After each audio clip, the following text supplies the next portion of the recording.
Chapter 900. The latest chapter of this book is not finished yet. For more wonderful content, please scan the QR code below to download the app. Novels are updated faster. Millions of novels are free to read. Novels with connotations that can't be found on the internet are all available here. What did you say? Who died? She asked calmly. Gao Chong was about to speak when he suddenly noticed that the atmosphere was not right. He scratched his head in a daze. Did I say something wrong? What do you think? Xiao Heng knew that with his mother's intelligence, there was an 80% chance that he wouldn't be able to hide it anymore. He looked at his mother's bulging belly that could give birth at any time, and was really worried that it would affect the fetus. He said earnestly, I haven't figured it out yet. I'll deal with it. Mother, go inside and rest for a while. I'll tell you after I've sorted it out. Princess Xinyang sternly said, No, I'm fine. You guys go ahead. This. Gao Chong scratched his head, leaned close to Xiao Heng and whispered, Should I say it or not? Xiao Heng let out a long sigh. You say it. At this point, there was no point in keeping his mouth shut any longer. Oh, Gao Chong said, then asked embarrassedly, What do I want to say? Who died? Princess Xinyang reminded him. Gao Chong suddenly realized. For his talking about General Xiao is dead. Where did you hear the news? Xiao Heng asked. Although he already had Long Yi's painting, Xiao Heng still prayed that there would be a trace of a miracle. Perhaps there was a mistake. That person might not be his father. Gao Chong explained the ins and outs of the matter. Marquis Xianping sneaked into the Yen country. He didn't have a proper Yen country travel permit.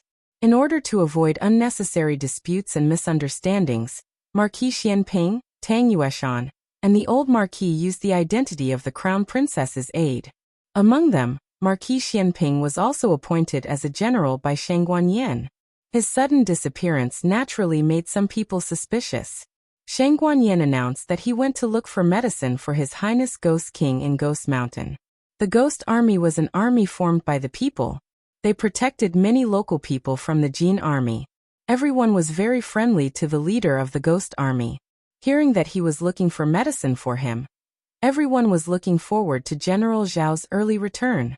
Who would have thought that after a month, there was still no news of General Zhao's safe return? Instead, the junior commander of the Black Wind Cavalry sent the masters of the Shadow Division to the ice field to salvage the corpses. It was said that General Xiao had successfully brought the medicine back from the other side of the ice field and handed it to his companions. However, he did not manage to leave the ice field alive. Hearing this, both mother and son fell silent. No one had expected such an outcome. A living person had suddenly disappeared from their lives. No one dared to believe that this was true. Gao Chong asked, That person just now, His Highness the Fourth Ghost King, right? As he spoke, he glanced at the mother and son and hurriedly said, I didn't ask anything. Don't ask anything. Xiao Heng felt as if his heart was being gripped tightly by a big hand. He wanted Shang Guanqing to live, but he didn't want his father to sacrifice his life for this. In the past, the father and son did not know how to get along with each other. When they finally understood, they did not have the chance anymore. He clenched his fists and his eyes turned red. Why did it turn out like this? Gao Chong panicked. I don't know why it turned out like this. If I had known, I wouldn't have said so much. Was it too late to regret now? Why did he feel that he had made a big mistake? Would his master punish him when he returned? He would lose his monthly allowance for this month again. Then. Gao Chong felt that he had to disappear immediately. Otherwise, he might not be able to leave alive. At this moment, the craftsman who repaired the door came over. His eyes lit up. I'll repair the door. The door that I broke. I'll fix it myself. After running 2 steps, he turned back and said resentfully, Young, my condolences. The feeling of losing his father was not much better than losing his brother. Xiao Heng controlled his tears and did not let them fall. He had lost his father. Unlike his angry words in the past, this time, he had really lost his father. When Eugene invited the imperial physician over, Gao Chong was helping the craftsman repair the courtyard door that he had kicked down. Xiao Heng was no longer there.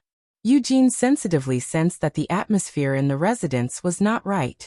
She wanted to ask what had happened, but the servants all avoided her gaze. She looked at Gao Chang. This time, Gao Chang did not dare to speak carelessly. He avoided her gaze and waved his hand. "Don't ask me, I won't say. I don't know anything," she muttered. Did something happen to the young master? Her first reaction was that Shang Guanqing's condition had worsened. After all, other than this, she could not think of anything else that could make everyone panic like this.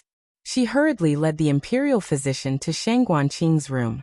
The furnishings in the room had not changed, but the moment she stepped in, the atmosphere inside was so heavy that it was suffocating. Eugene frowned and unconsciously tightened her grip on the handkerchief in her hand. She stepped over the threshold and walked toward Shang Guanqing's bed. "Princess." Princess Xinyang sat on the stool in front of the bed with her back facing the door. Her back was as straight as ever, but her back looked somewhat sorrowful. Could it be that something had really happened to the young master? Imperial physician. She turned around and urged the imperial physician. The imperial physician carried his medicine box and stepped over the threshold. He arrived behind Princess Xinyang and first bowed to her. This lowly official greets the princess. Princess Xinyang responded indifferently after a long while. "Take Qing'er's pulse." Eugene looked worriedly at the expressionless princess and moved to the side to make it easier for the imperial physician to take his pulse. The imperial physician carefully examined Shang Guanqing and bowed. "Princess, the young master seems to have been poisoned, but from his pulse, his life is not in danger for the time being." If his life was not in danger, then the antidote had taken effect. Why did the princess still look unhappy? The imperial physician did not dare to ask who the young man who was so cherished by Princess Xinyang was. He only vaguely felt that the other party's appearance was somewhat familiar. He said, "The young master can continue to take the antidote. I will prescribe a nourishing prescription for him." "Thank you for your trouble," Princess Xinyang said. The imperial physician took his medicine box and retreated. Eugene left the door ajar and returned to the side of Princess Xinyang. She asked strangely, "Princess, what happened? Why is everyone so strange?" "Xiaoji is dead," Princess Xinyang said. Her tone was very calm, as if she was talking about something unrelated to herself. But whether her heart was as still as water or not, only she knew. Having heard this, Eugene was startled. "Princess, who did you hear this from? Did you make a mistake? Didn't Marquis go to find the antidote for the young master? He even found the antidote. He can't come back," Princess Xinyang said. She had already seen Long Yi's painting. She was familiar with the geography of various countries. Naturally, she knew what kind of place origin ice was. The cold winter origin ice was a purgatory of icebergs. It was a natural mode of death that no one could cross. She could not imagine what kind of willpower he used to bring the antidote back from the blizzard. Eugene squatted down and held the hand of Princess Xinyang. She looked up at her and said, "Princess." Princess Xinyang muttered, "I once wanted to get rid of this man, but I didn't think it would be in this manner." Eugene's nose twitched. "Princess." Princess Xinyang was very calm. "Birth, old age, illness and death are common, but he died too quickly." Eugene gripped her master's hand in distress. "Princess, if you are sad, just cry it out. Crying will make you feel better." Princess Xinyang said, "I am not sad for myself. I am sad for the 3 children. When I was raising Aheng, I always felt that there was no difference whether Aheng had a father or not. Either way, he was in the military all year round and never came back. Wasn't that because you didn't let him come to the Princess Manor?" Eugene choked with sobs. "I saw Marquis ride past the Princess Manor many times." Princess Xinyang did not deny that she did not like Marquis Xianping, but she had her reasons. He always made Aheng cry. The number of times Aheng saw him each month could be counted on one hand. I often felt that this father was dispensable, but when this person really was gone, only then did I know. It was different, Eugene said sadly. In the past, Marquis did not appear in front of you, but he did not go far. He was always secretly protecting you and the young Marquis. As long as you and the young Marquis turned around, he was always there. But this time he really is no longer there. No matter how many times she turned around, that man would no longer wait for her in the same place. When His Majesty said that he would be betrothing me to him, I thought that my nightmare had come. You know that his reputation is not good. His martial arts are high, and his personality is strong. I don't care about his reputation. I am just a chess piece to win over powerful officials. Does it not matter who I marry? But I cannot get close to men. If it was someone else, perhaps it would be easier to control. But Marquis Xianping, that young man in bright clothes and riding on a horse, had achieved great military achievements at a young age. He was so powerful that the entire imperial family feared him. Although I am a princess, how can I not allow my husband to touch me on the night of my wedding? I was prepared to be humiliated by him. I was young at that time and my personality was not like it is now. I even had the impulsiveness of a young man. Because of this, I even thought that if I really could not take the humiliation, I would just kill myself. The dagger that was pressed against his chest was originally prepared for herself. She did not think that he would compromise. He returned to the room with the smell of alcohol. He walked unsteadily, but once the door was closed, he was completely sober.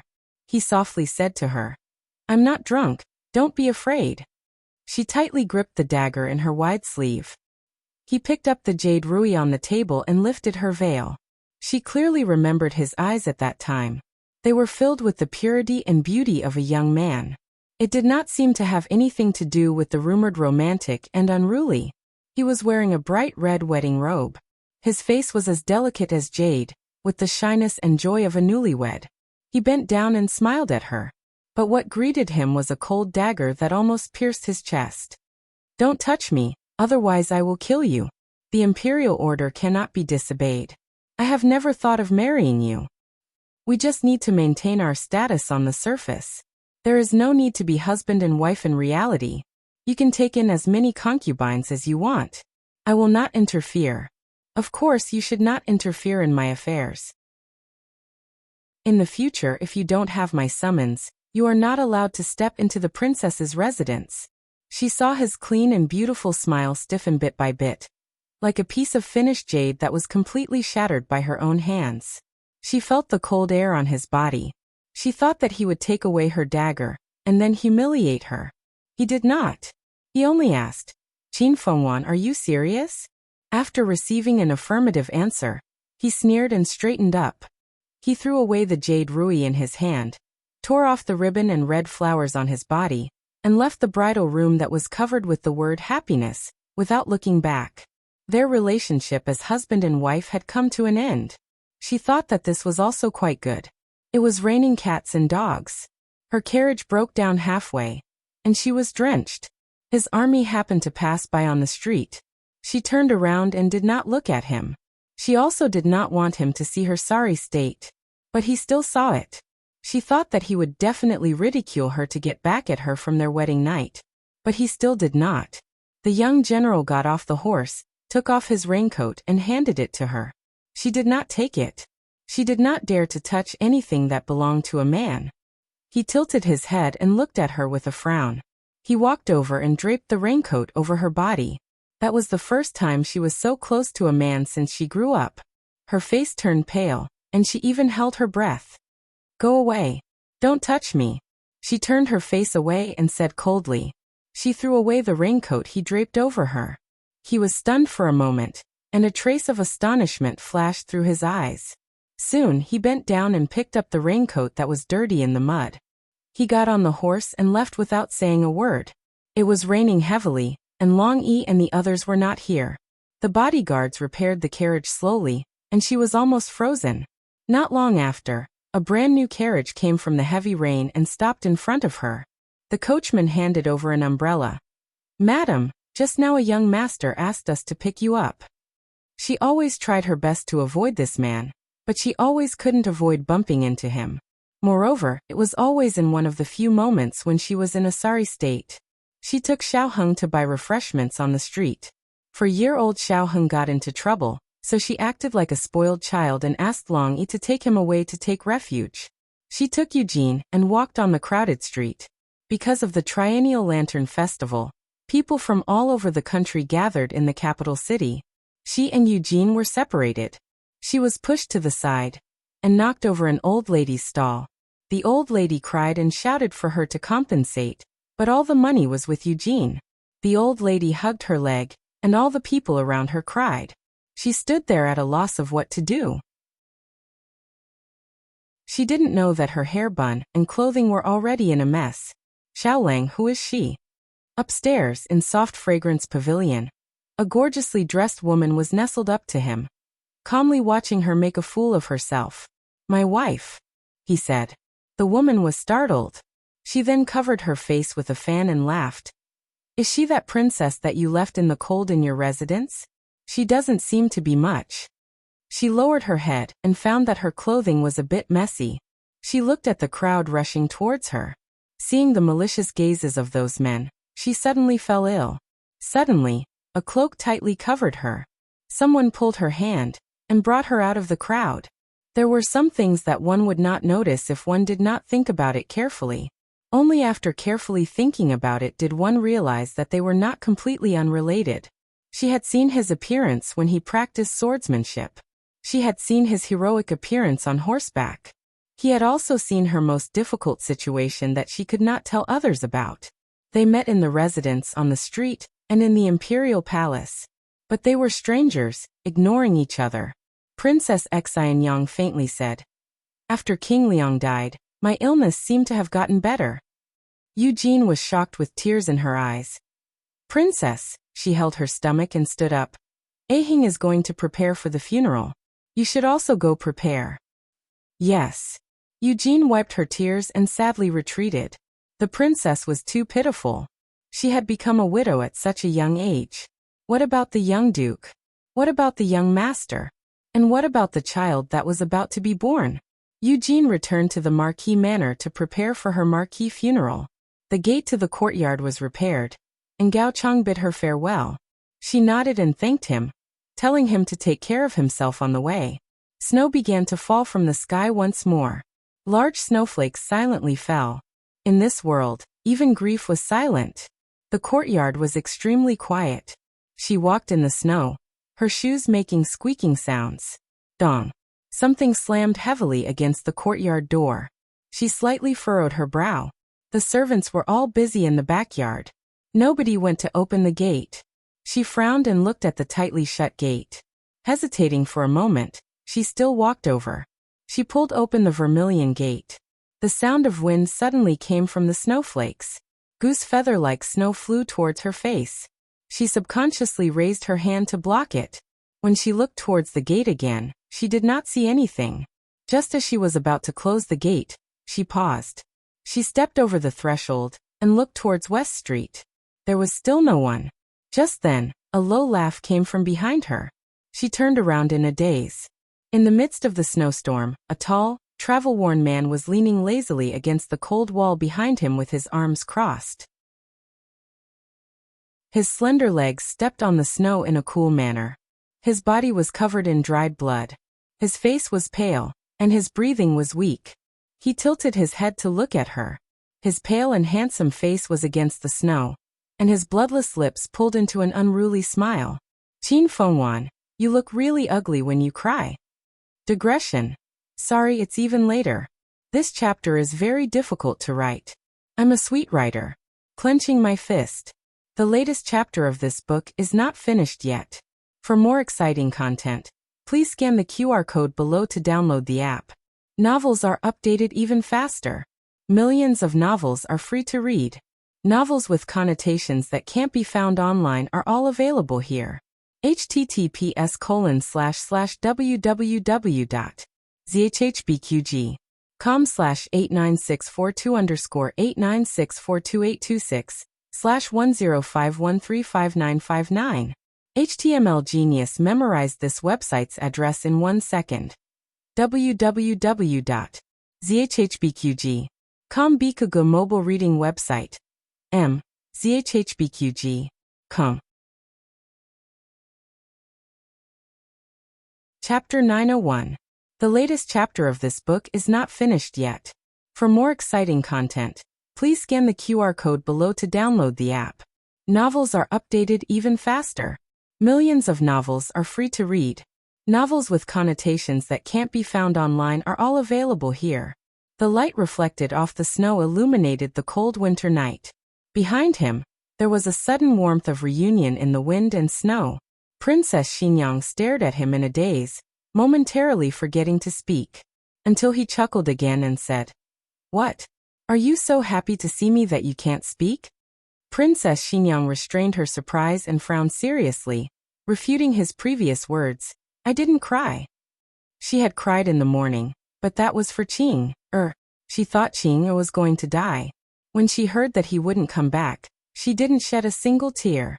Marquis Xianping raised his eyebrows and pointed at her heart, saying, "You cried in your heart. I heard it." Princess Xinyang's face darkened.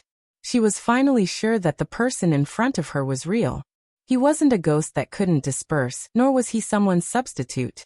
He was him, guaranteed to be the real deal. "Marquis Xianping Xiaoji." Princess Xinyang turned her face away and whispered, "He's still asking for a beating." She shouldn't have felt sad for him. If the child didn't have a father, then so be it. Who would want such an indecent father? The baby in her belly moved. Princess Xinyang calmly tightened her cloak around herself. "Didn't you?" Princess Xinyang wanted to say, "Didn't you die?" But when the words reached her lips, she felt that it wasn't very auspicious to talk about death on New Year's Eve. So she changed her words. "Didn't you fall into the ice lake? How did you come back so quickly? You even know about this?" Marquis Xianping looked at her meaningfully. "You specially sent people to the border of Yan Kingdom to inquire about me?"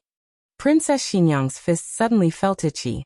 Marquis Xianping was frantically probing the edge of death. He said carelessly, "How long have I been gone? You're already so impatient." Princess Xinyang touched her belly, which was covered by the large cloak, and took a deep breath. "Can I beat him to death?" Honestly speaking, what happened that day was indeed dangerous. Half of his body was crushed under the collapsed glacier. The ice layer under his body could not withstand the pressure, and cracked little by little. The small box fell into the ice hole, and was taken away by the turbulent water. He told Long Yi that the thing in the small box could save Qin Fenghuan's son's life. He didn't say which son it was, but Long Yi most likely thought that it was Xiaoheng. He believed that Long Yi would choose Xiaoheng. But he seemed to have forgotten that only children make choices. Long Yi was a lord, moreover. His strength was beyond everyone's imagination. Under his command, the direwolf beside him jumped into the ice hole. After that, the direwolf chased after the small case, and Long Yi split open the glacier. It was not easy to accomplish this. First of all, that ice-field wolf had to withstand the sword chi of Long Yi. Secondly, that ice-field wolf had to deal with many dangers underwater. It was a direwolf that was even more powerful than the spirit king of the Dark Night Island. She really didn't know where Long Yi had obtained it. At that time, he was seriously injured. After falling into the water, he quickly fainted. When he woke up, he was no longer in Origin Ice, but lying on a merchant ship heading to Zhao country. Long Yi was gone, and the small box was also gone. But he didn't panic. He believed that Long Yi had smoothly handed that thing to Gu Jiao. As for the matter of Long Yi drawing, he knew nothing about it. "You mean, Long Yi knew you were fine, but deliberately said you were dead?" Princess Xinyang expressed her disbelief. Long Yi was not so naughty. Marquis Xianping's situation was not good. His injuries were not good. And after getting off the ship, he madly rushed back. He was not sure whether the antidote was effective on his son or not. He prepared for the worst. If it was not effective, then no matter what, he had to rush back to see his son for the last time. "Qin Fenghuan, is Qing all right?" he asked with his usual tone, trying his best to hide his weakness. "The antidote seems to be effective. The imperial doctor said there is no danger to his life, but he still hasn't woken up." Princess Xinyang said this, then paused. "If you are worried, you can go in and take a look yourself." Marquis Xianping smiled. "Okay, you go in first. I'll come in a moment." Princess Xinyang grabbed her cloak and turned around. She had just taken 2 steps when she stopped again. She turned back and looked at Marquis Xianping. "You can't walk anymore, right?" Marquis Xianping smiled. What? You want to help me? Princess Xinyang rolled her eyes. Who wants to help you? I'll go call someone. Just as she said this, she remembered something. In order to protect the safety of the unborn child in her belly, she had sent the dragon shadow guard to the fief. Gao Chong and the carpenter had already left, so there was no male in the residence. Ahing was also not there. Princess Xinyang hesitated for a moment, then called out to the rear courtyard. Cui or Granny Zhang, come over here. Yes, Princess. The maidservant Cui, and the housekeeper Granny Zhang quickly walked over. When the two saw Marquis Xianping covered in blood, they both screamed in fear. Ghost! Soon after, how could the two still care about the princess's orders, and ran away in a panic? The candles and paper money in their hands fell to the ground. There was also a white lantern with the word funeral written on it. The corner of Marquis Xianping's mouth twitched. Qin Fengwan, you aren't planning a funeral for this marquis, right? Did he come back in time for his own funeral? If he came back a little later, the coffin would have been prepared for him, and he would have just laid down in it. Wouldn't he have saved his clothes? Who knew that you were still alive? Princess Xinyang quietly muttered. She closed her eyes and took a deep breath. She told herself that he was the father of 3 children. She could not truly let him die here. She walked over and calmly reached out her hand. After hesitating for a moment, she moved her fingers and braced herself to support his arm. This was the first time she had taken the initiative to approach a man in a completely sober state. It still required a great deal of courage, and she was still not used to it, but she was not as scared as before. Marquis Xianping watched as she used 2 fingers to pinch the cloth on his arm. She was clearly very nervous but still emboldened herself. He couldn't help but laugh out loud. Qin Fengwan, shut up, Princess Xinyang said sternly. If you keep talking nonsense, I won't help you. Marquis Xianping, you're not helping me.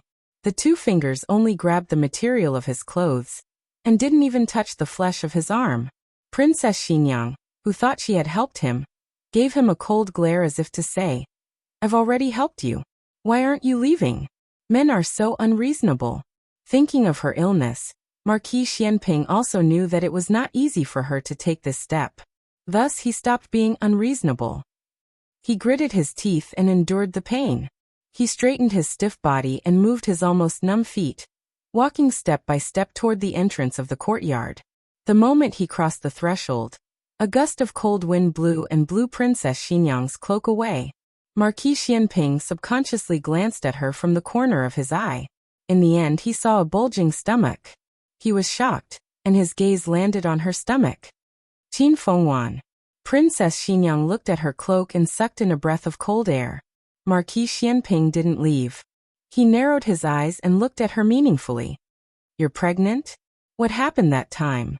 It wasn't his fault that he didn't know. After their one-night stand, Princess Xinyang returned to live in this residence. At first, she went to Jade Water Alley to visit Xiao Heng and Gu Jiao. Later, the two went to the Yan Kingdom, so she stopped going to Jade Water Alley. He also moved back to Marquis Xianping's estate. She kept the news of her pregnancy a secret.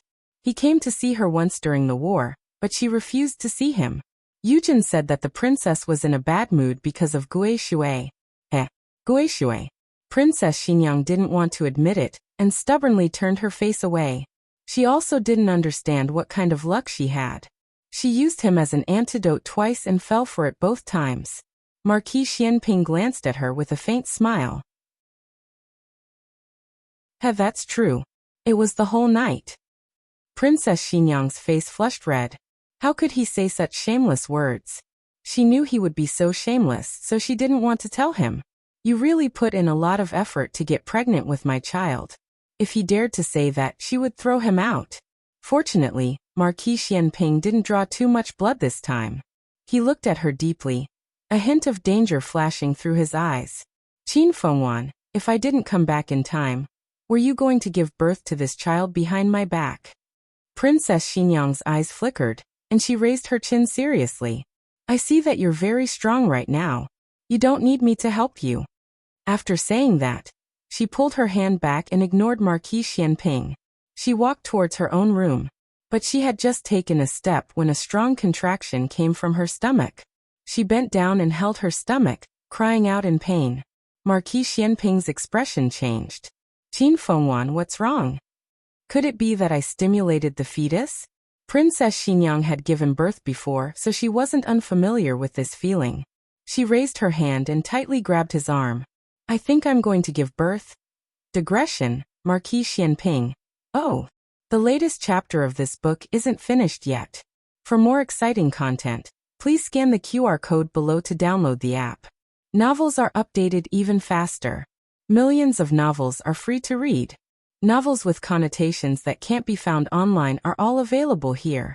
https://www.zhbqg.com/89642_8964286/105116837.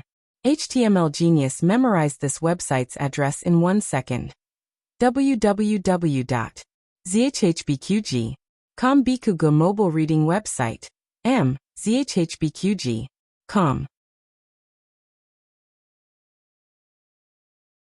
Chapter 902.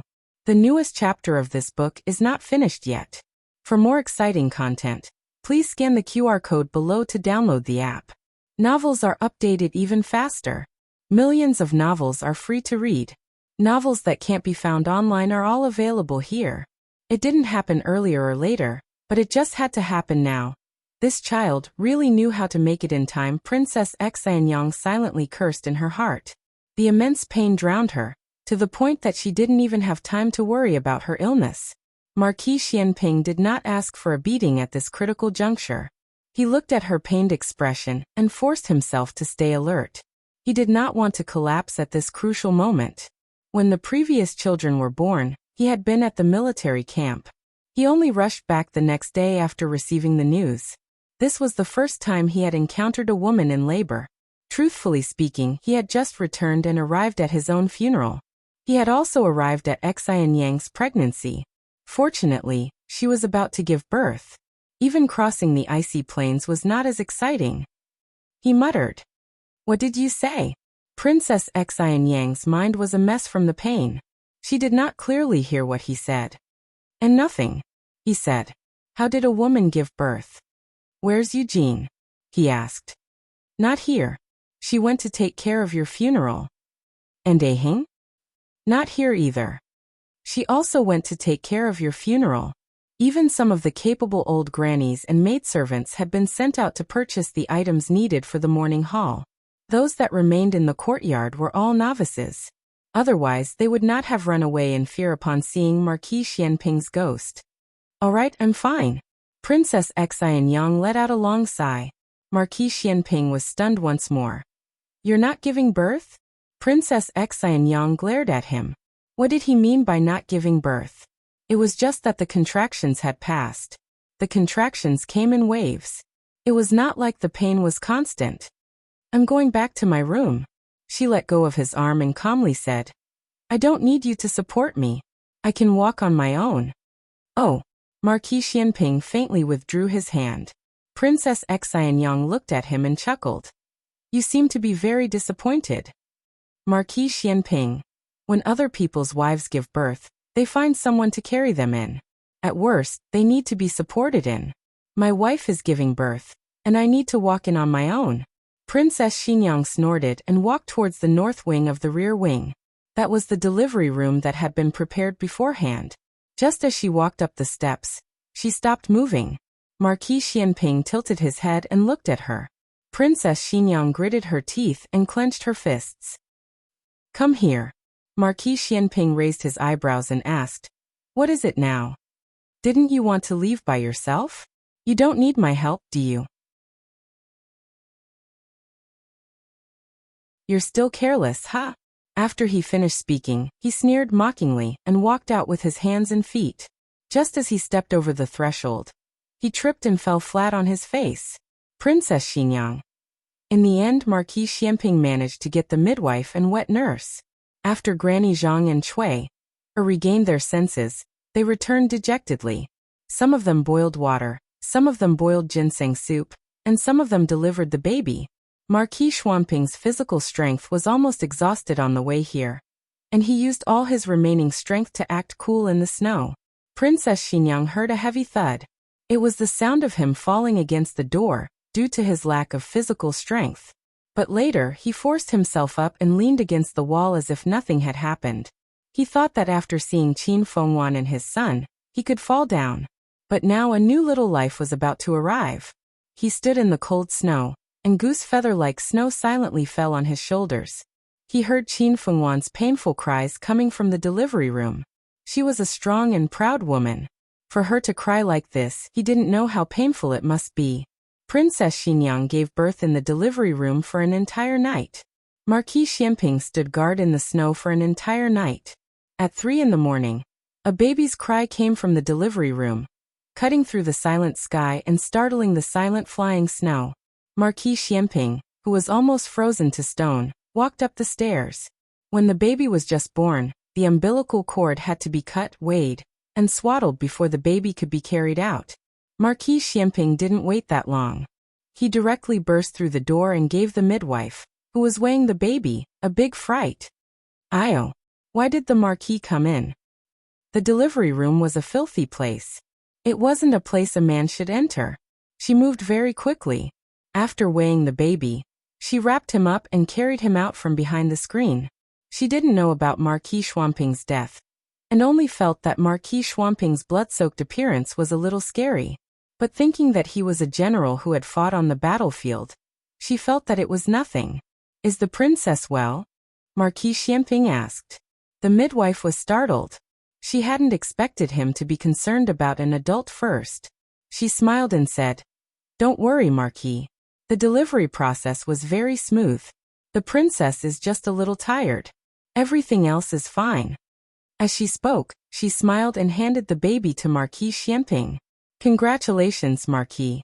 It's a daughter." "A daughter?" Marquis Xianping was stunned. He had too many sons. He had thought that this baby would also be a boy. Marquis Xianping suddenly didn't know what to do. He was even more nervous than the first time he saw Shang Guanqing. Crying so loudly. "Is it a girl?" The midwife smiled happily. Yes, the little girl's crying was really loud. After being a midwife for so many years, even a boy's voice wasn't as loud as hers. Marquis Xianping carefully took the baby wrapped in swaddling clothes. The crying baby stopped crying as soon as he was in his arms. He opened his eyes wide and quietly looked at him.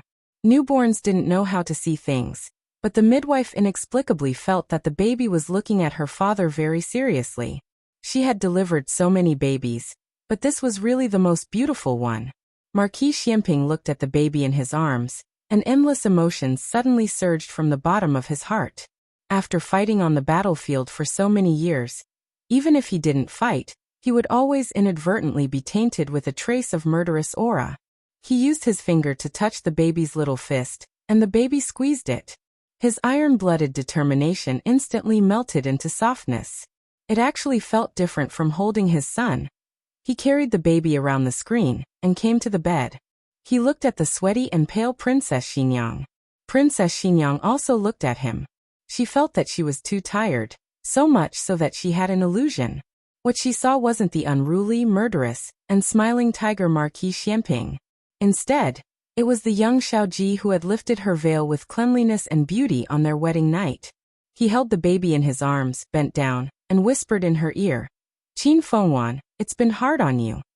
The latest chapter of this book isn't finished yet. For more exciting content, please scan the QR code below to download the app. The novel will be updated even faster. Millions of novels will be read for free. Novels with connotations that can't be found online are all available here. https://www.zhhbqg.com/89642_8964286/10511535. HTML Genius memorized this website's address in 1 second. www.zhhbqg.com Bikugo mobile reading website. zhhbqg.com.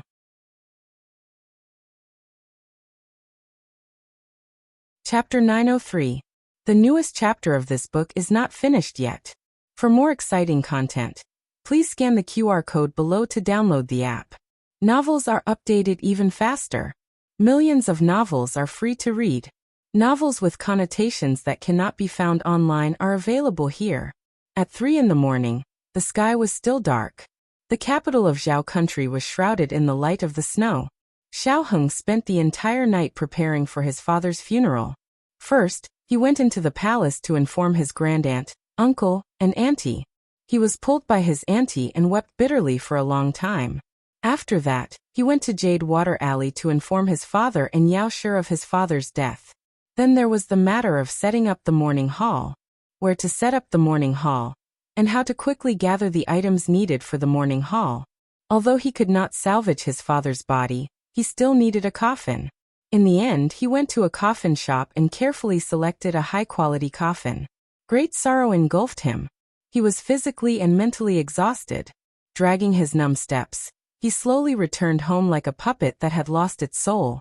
Aunt Eugene also went out, right? She also worked the entire night, right? After all, the funeral of the #1 Marquis of Zhao country was not a small matter. On the other side, the #1 Marquis of Zhao country held the little fellow. He waited until Princess Xinyang was helped back to her room by the servants. After the mother and daughter both slept peacefully, he finally walked out of the room. All of his energy had been used up. He really couldn't move a single step. The father and son met without warning. One stood in the corridor, the other in the courtyard, facing each other, looking at each other from a distance. The sky was dark. The white lantern under the corridor had not been removed in time. Marquis Xianping stood under his own white lantern. His body was covered in blood and his face was deathly pale. Xiaoheng looked at his father in a daze. It's not even the 7th day yet, and you've already recovered your soul? Marquis Xianping. Laozi is not dead. Marquis Xianping's eyes went black and he fell down, plopping into the snow. He finally fell down. It was unknown whether he fainted from exhaustion or from anger at his son. In the end, Xiaoheng knew that it was not his father's ghost. After all, ghosts were not so weak. After all, with his father's personality, even if he became a ghost, he would be a cool, handsome, domineering, and the most beautiful ghost. That way he wouldn't be in such a sorry state. As for why his father had appeared here, he had no clue for the time being. His mother had fallen asleep, and his brother had never woken up, so he didn't know. Nanny Zhang and the others didn't know the ins and outs of the matter. They only knew that the Marquis came back at night. Not long after he returned, the princess went into labor. Nanny Zhang added her own compliments and thoughts. Miss has been unwilling to come out all this time. It turns out that she is waiting for her father. Xiaoheng carried his father to his room and helped him change into his own clothes. Then he went to visit his elder brother, his mother, and his newborn little sister. To be honest, Xiaoheng was also greatly affected. In a short period of 1 day and 1 night, he'd experienced the pain of losing his brother, the joy of regaining what he'd lost, the pain of losing his father, and the joy of regaining what he'd lost again.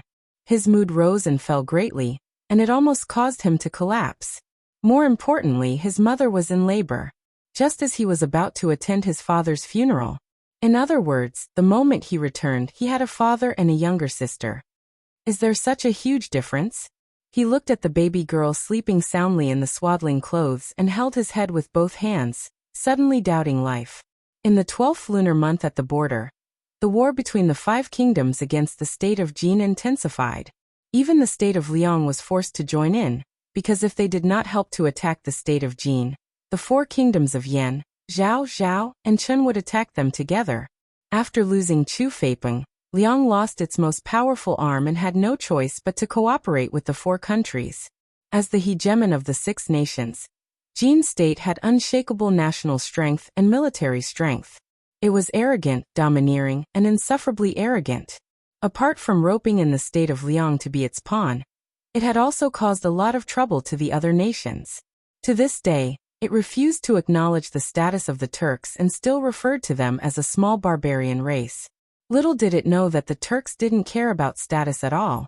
They attacked Jin purely because they didn't like Jin and didn't have enough resources during the winter, so they took advantage of the situation. After losing Gong Sunyu, Jin was still able to resist for so long. It had to be said that they were indeed strong. However, no matter how strong they couldn't resist the military strength of the 6 countries. Ironically, when they attacked the hinterland of the Jin state, the vanguard was actually the army of the state of Liang. Seeing their former ally baring his fangs at them, Jin's soldiers were so angry that their faces turned green. The Jin state, the Yan state, and the Liang state formed a triangle. Any alliance between the 2 states could cause a fatal blow to the other state. When choosing who to ally with, the Jin state had thought it through carefully. The reason why they chose the Liang nation was because the Jin nation disliked the Yan nation from the bottom of their hearts. As for the reason, it was because they were afraid of the Yan nation. They tried their best to suppress Yan, but in the end the nightmare still happened. Jin tried to persuade Liang, saying that with the military strength of the 2 countries, they might be able to resist them. Liang was already scared by the Black Wind cavalry, so how could he dare to play tricks behind their backs? It was the 12th lunar month at the border. This was their first new year at the border. In the barracks, pigs and goats were slaughtered and dumplings were made. Shangguanyan, Gu Jiao, and the soldiers spent New Year's Eve in the flames of war. Will set off in 3 days. Outside the tent, Shangguanyan drank some wine, and was slightly drunk. Her cheeks were flushed as she stood in the cold wind. Her mind was very clear. When she said this, her eyes fell on the soldiers who were celebrating the new year around the bonfire. Gu Jiao came to her side, followed her gaze and said, "Do you really want to go personally?" Shangguanyan's eyes were cold as she said, "I want to take revenge for the blood feud of the Xianyuan family with my own hands. I must personally invade Shangjing and drag the Jin country's monarch down from his throne." Gong Sunyu killed many soldiers of the Xianyuan family, because of his own selfishness and desire for war, but also because of the ambition of Jin's royal family. None of them were innocent. She wouldn't let any of them go. 3 days later, Chang Wei received the order to come back and defend Puqing. Gu Jiao exchanged positions with him. After that, Gu Jiao led the 30,000 Black Wind cavalry that had rested and reorganized. They rode on the Black Wind King who had just recovered from his serious injuries, and rushed to the front line with Shangguanyan to kill their way into Jin. It was worth mentioning that on New Year's Eve, there was a rebellion in Jin's imperial palace. The monarch's imperial army and King Liao's army fought, which undoubtedly made Jin's situation worse. After King Liao was defeated, he had the idea of destroying what he couldn't get. He opened all kinds of checkpoints along the way to make it easier for the troops of other countries to enter. At the end of February, the Black Wind Cavalry and Gu family's Iron Cavalry attacked Shangjing of Jin. Black Wind King broke through the imperial palace's gate and slaughtered a bloody path through the imperial army. Shangguanyan held a long sword and chopped down with her saber, splashing the enemy's blood all over her body. She killed all the way to the throne room. Their movements were so fast that the ministers in the morning court had no time to evacuate. The gate was tightly shut. Outside the room, there were sounds of fighting, weapons clashing, and screams. If one listened carefully, most of them came from the Jin army in the imperial palace. Inside the hall, all the ministers and generals began to tremble. Even the monarch of Jin who was sitting on the dragon throne had a change of expression. With a loud bang, the gate of the throne room was kicked open. The huge door couldn't withstand the pressure and heavily hit the ground. The entire throne room shook 3 times. The ministers were in a state of panic. Shangguanyan held a bloody long sword. The blood on the sword's edge dripped all the way. Her eyes were cold and determined to take revenge. She glanced at the ministers and generals. Those who surrender will not be killed. A palace expert flew from the monarch's side and suddenly attacked Shangguanyan. In the blink of an eye, behind Shangguanyan came a whistling sound. A red-tasseled spear with a cold glint flashed through the air. The spear pierced the heart of the palace's expert, sending him flying to the steps below the monarch's feet. Gu Jiao walked over step by step. Her eyes didn't have too much coldness and hostility. On the contrary, she was very calm, as if the person who attacked just now wasn't her. But in the flames of war, emotions were not terrible. Calmness was what was really frightening. Another person rushed up. This time he attacked Shangguanyan from the back. Gu Jiao turned around and kicked the man down the high steps. Those who touch the crown princess die. Outside the hall, more and more experts rushed up. However, before they could get close, they were blocked by 4 figures from the sky. On the left was Gu Chongqing and the old marquis. On the right was Liao Chen and Qing Feng. Tang Yueshan and Wang Su, who had retreated from Qishui Pass, also arrived. The 2 of them led hundreds of archers and surrounded the throne room so tightly that not even a drop of water could trickle through. At the end of February, the monarch of Jin State died and was succeeded by concubine Lu's 7th prince. The new monarch submitted a letter of surrender to the great Yin. He also gave 2 mineral veins, 5 cities, 100,000 taels of gold, and 20 beauties to show his sincerity. The beauties were all men. They were mainly used to please Shangguan Yan and fill her harem. Of course, the other countries couldn't return empty-handed. They didn't get as many benefits as the Yan state. After all, the main force of the war against the Jin state was the Yan army. In addition, the Zhao state also contributed a lot and got a lot of things. After this war, the Jin state was almost emptied and couldn't recover its blood for decades. In the spring of March, the army returned to the capital. The Yan state won a beautiful victory. The people along the way welcomed them and shouted, "Long live the crown princess! Black Wind Cavalry and Xianyuan army, follow me to the capital." After returning to the Yan state, Shangguan Yan ordered in the tent. The Xianyuan army referred to the Shadow Division in Liao Chen's hands. Although Wang Su and Wang Man didn't know why the crown princess wanted to go first, they didn't dare to disobey the crown princess's order. What's more, Black Wind Cavalry and Xianyuan army were mostly cavalry. It seemed reasonable to go back to the capital first. Shangguan Yan didn't go back to report. "Uncle." Outside the tent, Shangguan Yan looked at Xianyuan Qi, who was holding the 3-foot Qingfeng sword. "I'm ready."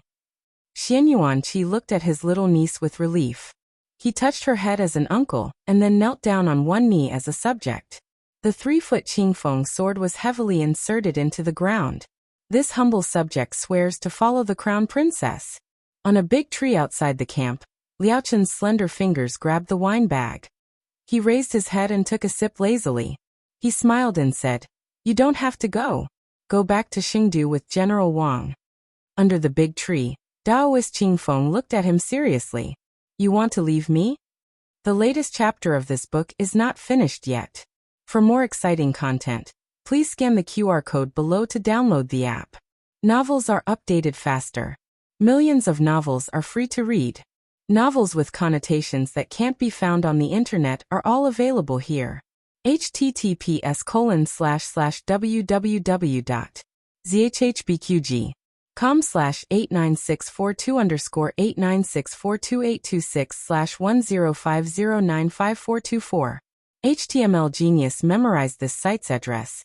www.zhhbqg.com Bikuj mobile reading website. zhhbqg.com.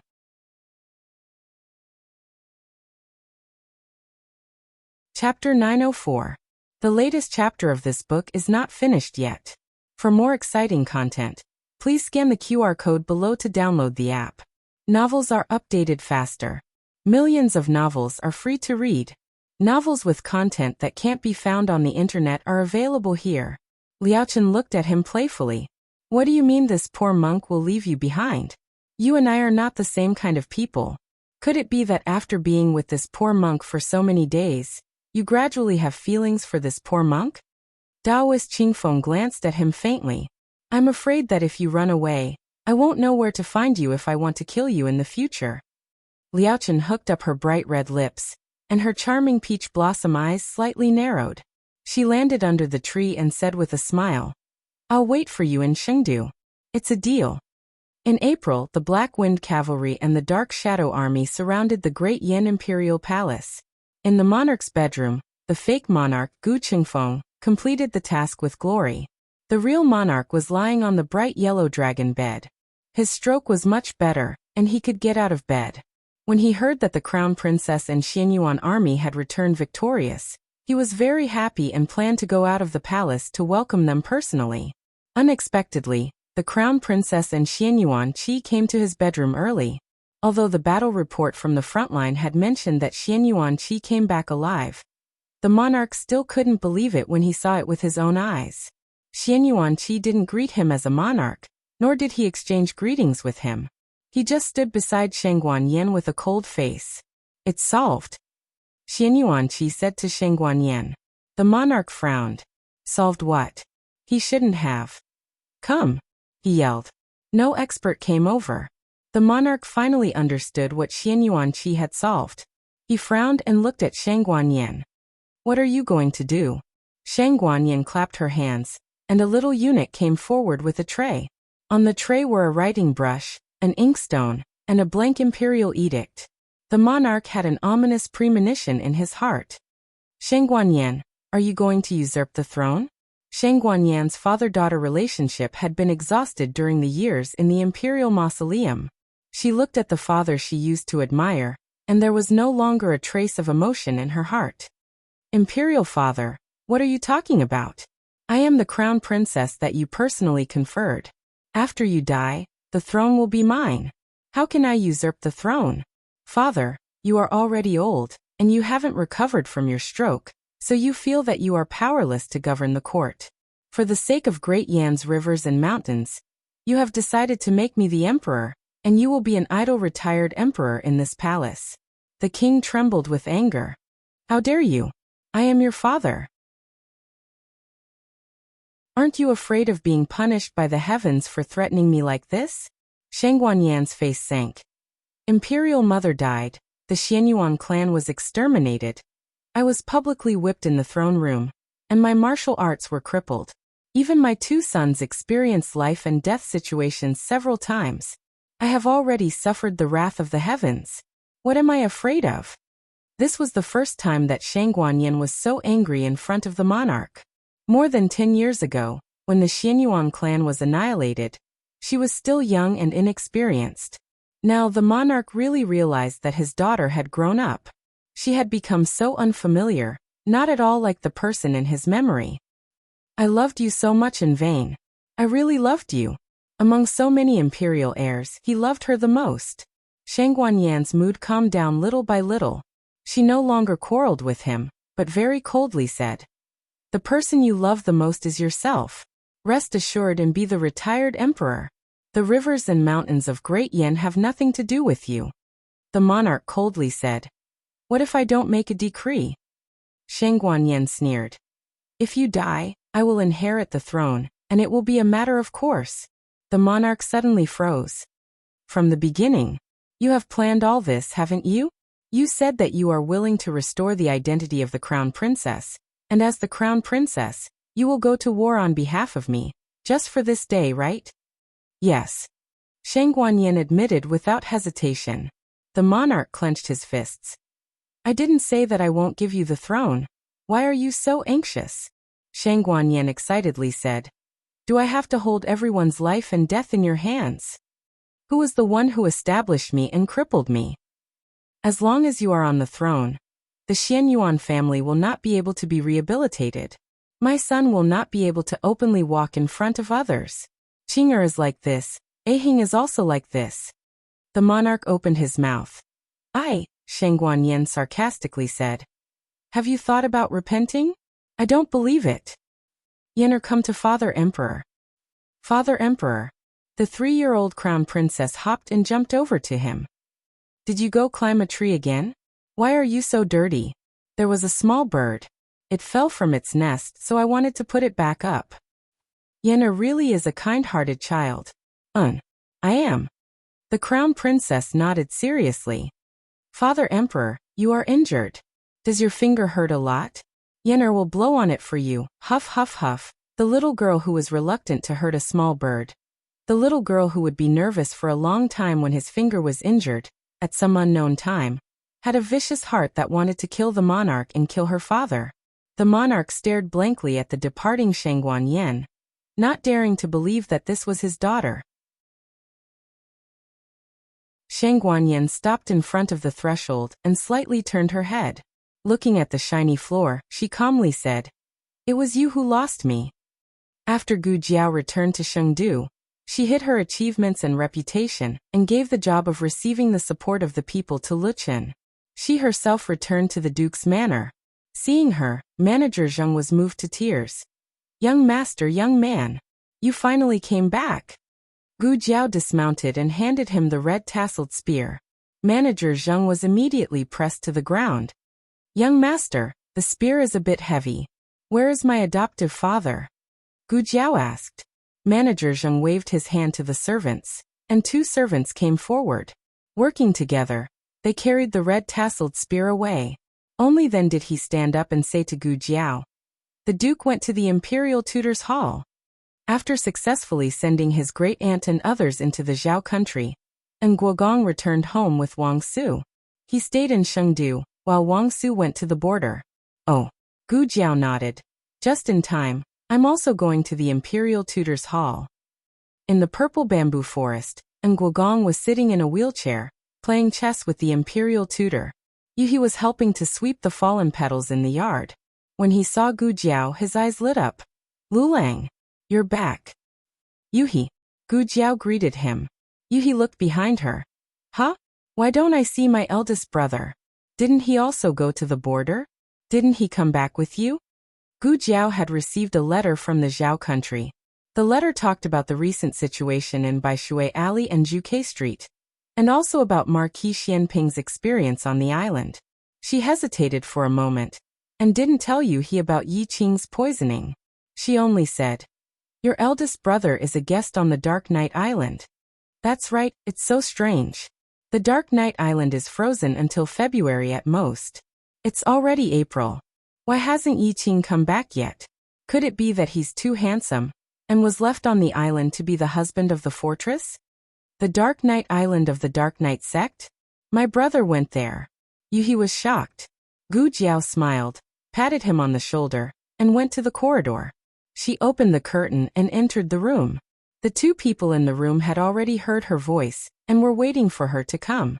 She left in August, and now it's already April. They haven't seen each other for more than half a year, and she has changed a lot.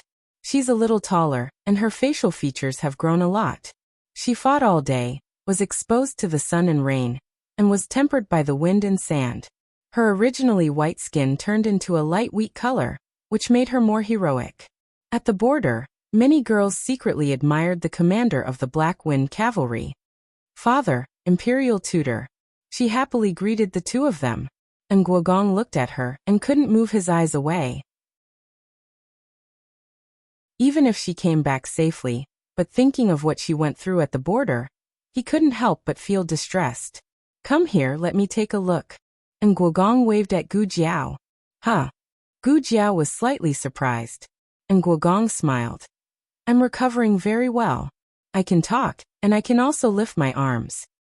He said it casually, but in order to give her a surprise, he almost desperately tried to recover for the past 8 months. The process was painful and torturous, but compared to her hard work, his was not worth mentioning. Gu Jiao came to his side, squatted down, and looked up at him. "You look good." Then she checked his pulse and the strength of his muscles. "Wow, this is very surprising." It was much more powerful than expected. Soon he might be able to walk again. "You worked very hard, I praise you." She said it very seriously, but in Nguogong's eyes, it was like a child saying adult words seriously. And Guogong was very happy. He rubbed the top of her head and asked, "Are you hurt?" "No."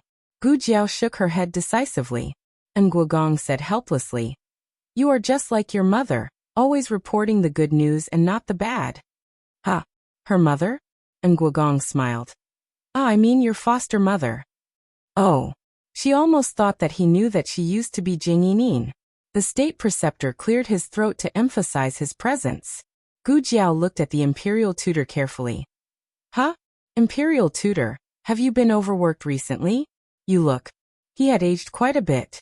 The misunderstanding between Nguogong and the Imperial Tutor had been resolved, so he came to the Imperial Tutor's hall when he had nothing to do. He also found that the Imperial Tutor had been aging quickly recently, and half of his white hair had turned white. Alas, he already looked old, but now he looked even older. Gu Jiao sighed exaggeratedly. "It's my fault, I shouldn't have left all the responsibilities to you when I left. The imperial tutor glanced at her. It's not like you to admit your mistakes so quickly. Gu Jiao. I'm in a good mood. The imperial tutor. Get to the point. Gu Jiao looked at her fingers and rolled her eyes. I heard that Jean offered a batch of high-quality weapons and sent it to the imperial tutor's hall. Sure enough, father is the biological child, and I was picked up. The imperial tutor muttered in a low voice and said lightly, It hasn't arrived yet, it's on the way. When it arrives, I'll pick one for you as your wedding gift. And Guogong's face instantly darkened. You're touching a sore spot. Marquis Xianping's operation was too flashy. Just last month, the envoy of Zhao country arrived and sent a betrothal gift to the young Marquis of Zhaodu to marry the young master of an Guogong family. Did foster father agree? Gu Jiao blinked and looked at him. Her face said, Agreed. And Guogong refused to answer this question. At first, he did not want to agree, but Marquis Xianping's second flashy operation came. He directly had the envoy bring a basket full of portraits of his precious daughter. From birth to 3 months old. She was eating fingers, scratching feet and drooling. She was extremely cute.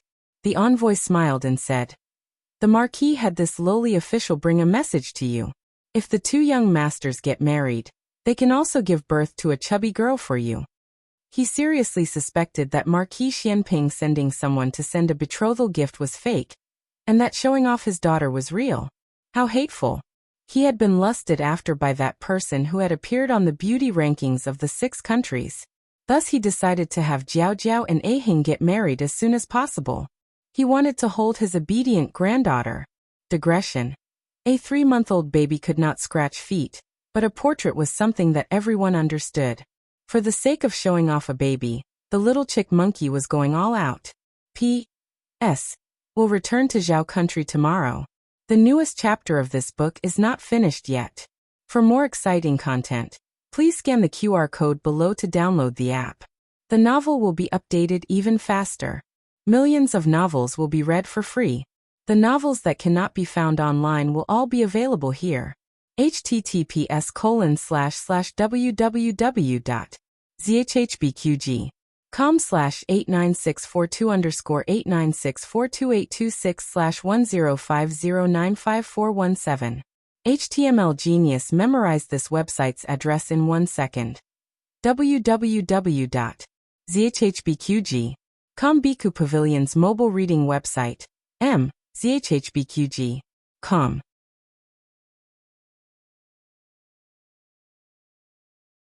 Chapter 905. The newest chapter of this book is not finished yet.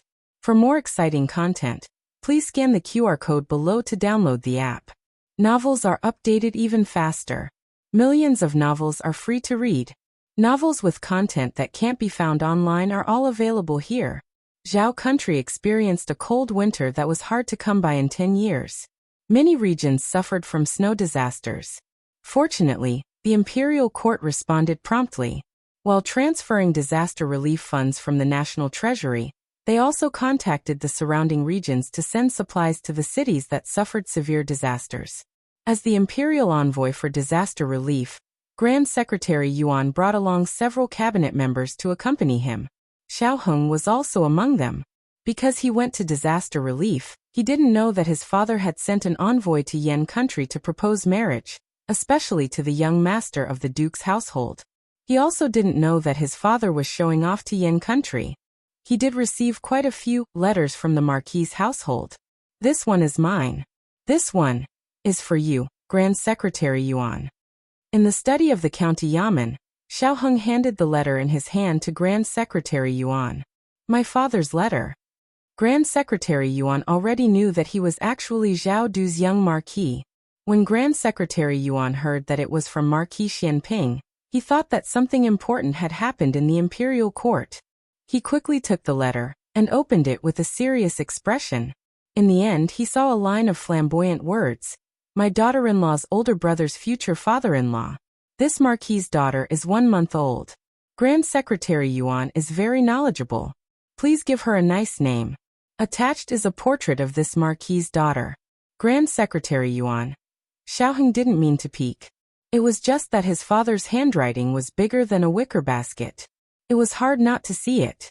As expected, a small portrait of his sister was attached. He couldn't remember how many name-seeking letters his father had sent out.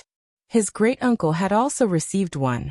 Also, hadn't his sister's name been decided long ago? Showing off his daughter in the name of giving her a name was really too much. If he had a daughter in the future, she definitely wouldn't be like his father. Vermilion Bird Avenue. After the beginning of spring, the weather in the capital was good. Shang Guanqing was in a horse stance in the courtyard. 3 feet of ice wasn't formed in a day. He had been poisoned for 20 years. Even with the purple herb fruit, he couldn't completely recover in a day. He needed to recuperate for several months. Other than taking the purple grass fruit every day, he also had to drink the Chinese medicine prescribed by the imperial physician. In addition, the imperial physician also told him to exercise more to help his body recover. Marquis Xianping would come here every day to exercise his muscles and bones. At first, he could only take light walks, but gradually he was able to get into a horse stance. The father and son recuperated together, and their recovery was not bad. Get into the horse stance first. In the courtyard, after Marquis Xianping adjusted his son's movements, he said seriously, "Today's weather is pretty good. I'll bring your little sister out to bask in the sun." Shang Guanqing curled his lips and said, "Practicing the horse stance with me is just a pretense. Your real purpose is to hug your sister, isn't it?"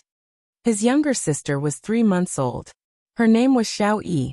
It was said that his mother had given her a name when she was pregnant with her first child. The name sounded obedient, but in reality, she was quite obedient. It was just that she didn't drink the wet nurse's milk, and had to be fed by the princess herself. When he was young, his mother seemed to have personally fed him. Back to his younger sister.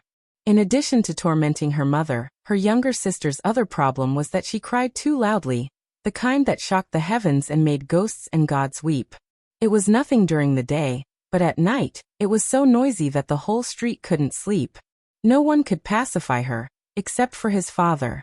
His father came to see him every afternoon, had dinner with him, and coaxed his younger sister to sleep at night before leaving. As his younger sister grew older and slept later and later, his father also left later and later. Princess Xinyang went out. Inside the room, Eugene was watching over little Xiao Yi, who was sleeping soundly. Little Xiao Yi was prettier than other newborns when she was born. After the first month of confinement, she became much chubbier and more delicate and adorable. Marquis. Eugene bowed to Marquis Xianping. Marquis Xianping nodded and responded. He came to the cradle and looked at the sleeping little fellow inside. The corners of his lips unconsciously curled up slightly. Eugene glanced at him discreetly and thought, Marquis is different from before. Marquis Xianping raised his eyebrows. She looks so good. She must have taken after me. Eugene's face darkened. She took back her words. The Marquis was still the Marquis. Not long after, the sound of horse hooves came from outside the door. Princess Xinyang's carriage had returned. She had just gone to the imperial palace to discuss the marriage between Xiaoheng and Gu Jiao with Empress Dowager Zhuang and Empress Xiao. Regarding the matter of the wedding, the 2 women of high status did not have any objections. In fact, they were in full agreement. In Empress Dowager Zhuang's heart, Aheng, that stinky brat, owed her Jiao a grand wedding. Princess Xinyang also thought so. Back when they were in the countryside, the 2 did not officially get married. Her son was unconscious and became someone else's husband when he opened his eyes. There was no ceremony, and there was no consummation. What sort of marriage was this? In addition, he had used someone else's identity at that time. Now that he had recovered his identity as Xiaoheng, the marriage between Xiao Lulang and Gu Jiao's mother could no longer be counted. Of course, she also had her own selfish motives. She wanted to witness her son's wedding. The letter of engagement had already been sent to Baishui Alley. Today, her main goal was to finalize the details of the betrothal gifts and the date of the wedding with Empress Dowager Zhuang and Empress Xiao. Princess, you've returned. Eugene welcomed her with a smile. Raising her hand, she helped her hang up her cloak. Did the discussion go smoothly? It went quite smoothly, Princess Xinyang said. Master Marquis has come, Eugene quietly said. Princess Xinyang turned her head to look. Sure enough, she saw a certain person sitting in front of the cradle, foolishly looking at the little guy in the cradle with a silly smile. The sunlight shone through the window lattice and fell on his mature and handsome face. His eyes seemed to be filled with starlight. She turned her face away and faintly muttered, "Why did he come again?" Eugene smiled and said, "Then should the servant chase Master Marquis out?" Princess Xinyang choked and glared at her. "If you chase him out, when the little one cries, will you coax him?" Eugene covered her face and could not help but laugh. "Ha!" Princess Xinyang sighed. Eugene keenly sensed that something was off with Princess Xinyang and asked, "What is it, Princess? Did something happen?" Princess Xinyang frowned and asked strangely, "When I came out of the harem, I happened to run into the court. They came to me one by one to give ye a name." "Did I ask them for a name? Why are there suddenly so many people eager to give her a name?" Marquis Xianping shook the cradle as if nothing had happened, his face calm. On the other side, Shang Guanyin left a blank imperial edict for the monarch to abdicate. The monarch's heart was burning with anger, so naturally, he was unwilling to give in easily. The experts around him were dealt with by Xin Yuanqi, but he still had a large number of imperial guards and soldiers from the rearguard commandery. He pretended to write the imperial edict, and took the opportunity to press the mechanism beside the desk. He fell into the secret passage. At the same time, a fireworks signal rose into the sky from the roof. The imperial guards and soldiers from the rearguard commandery quickly rushed to the harem. Xin Yuanqi was already prepared. He cooperated with his son from the inside and outside, opening the palace gates. 30,000 Black Wind cavalry and 20,000 Shadow Tribe soldiers killed their way into the palace. They were soldiers who had just returned from the battlefield bathed in blood. Their bodies were full of the aura of golden spears and armored horses. This was something that the pampered army in the imperial city could not match. If Wang Man and Wang Su's forces were here, they might be able to turn the tables. But they were deliberately left behind by Shang Guanyin on the road. The imperial guards were gradually declining. The monarch pressed the second mechanism in the secret passage, and another fireworks signal flew into the sky. This was to contact Yin Shanjun in the outer city. Yin Shanjun was not as ignorant of worldly affairs as the world thought. He had a secret army of the royal family in his hands, which was the monarch's last line of defense. However, before he could make a move, a long sword came from behind him and lightly rested on his neck. "I don't want to hurt you," Gu Changqing said. Yin Shanjun coldly said, "Do you think it's useful to threaten this monarch?" Gu Changqing lightly said, "I know you are not afraid of death. So, do you not care about the life and death of your daughter?" Yin Shanjuan's pupils shrank. "What do you mean?" Gu Changqing tilted the sword head, like a silent gesture. Then a secret guard of the Gu family came in from the door with the sleeping young princess. Yin Shanjuan's face changed. "Light Shua, you are despicable. You won't even let a child go. Do the crown princess and Miss Gu know you are doing this?" He and Gu Chengfeng stayed in the imperial city together. He already knew Gu Jiao's identity from Gu Chengfeng. He also knew that the person holding him hostage was Gu Jiao's elder brother. Gu Changqing's expression did not change in the slightest. "They don't need to know. Choose your daughter or your brother."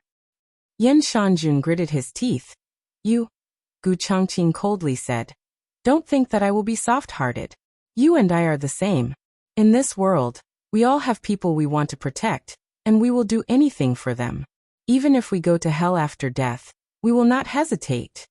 Yin Shanjun painfully closed his eyes. Gu Changqing was right. In this world, there was someone he wanted to protect.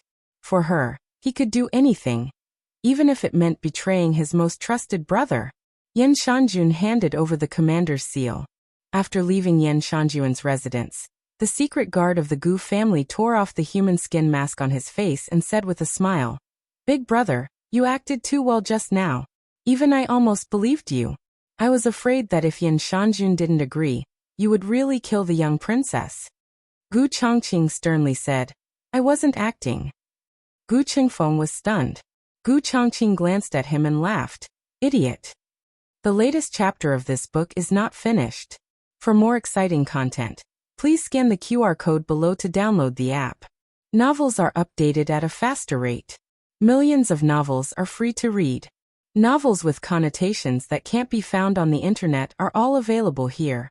https://www.zhbqg.com/89642_8964286/10507555. HTML Genius memorized this website's address in 1 second. www.zhbqg.com Bkuj mobile reading website. zhbqg.com.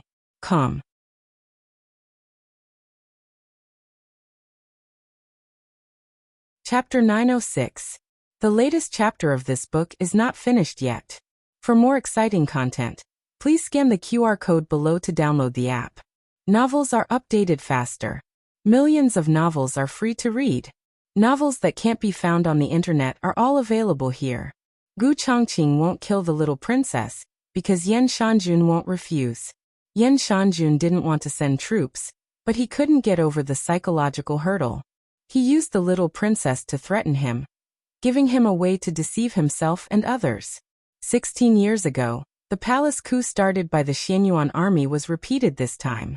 The difference was this time the Xianyuan army won. Under the service of the eunuch and the eunuch, the monarch drafted an imperial edict to abdicate and confer a new monarch with a dark face. Great Yan's first empress was born, and her reign was named Yong'an. After Yong'an emperor succeeded the throne, the first thing he did was to rehabilitate the Xianyuan family. Xianyuan family was framed for more than 30 crimes, and the evidence had already been gathered. However, Xianyuan family's rebellion was true. As a subject, this was absolutely wrong. But the people's hearts were not always rational. When Shangguan Yin announced the prophecy of the state preceptor hall, the secret collusion between Jin and Liang, and the persecution of the retired emperor, the common people cursed the retired emperor for getting rid of the donkey after it had outlived its usefulness. On one hand, he relied on the Xianyuan family to stabilize the country, and on the other hand, he colluded with Jin and Liang to harm the loyal people. Who could bear this? In the skill of tearing off the royal family's fig leaf, Shangguan Yin could be said to have perfectly inherited the retired emperor, and even surpassed him. There was nothing she didn't dare to announce, only things people didn't dare to do. Everyone also really saw the means and courage of this empress. The second thing she did after succeeding the throne was to let the retired emperor write an imperial edict to count his own mistakes and reflect on it with deep regret. Of course, the retired emperor refused to write it, but was it important whether he was willing or not? Shangguan Yin had 100 ways to get this edict. The third thing she did was to execute the dethroned crown prince for the crime of harming the former crown princess and the emperor's grandson. When the dethroned crown prince was issued the edict, he shouted that the emperor's grandson was fake and that people shouldn't believe her. She mixed up the royal family's bloodline. She was a sinner of the royal family. Unfortunately, his words could never be passed out of the mansion. Shangguan Yin restored Xianyuan Li's status as the Grand Marshal and conferred him the title of Zhenwang. She originally wanted to confer Xianyuan Qi the title of king as well, but Xianyuan Qi refused. 2 kings in one family. It's not good for the reputation of the crown princess to have too many sacred favorites.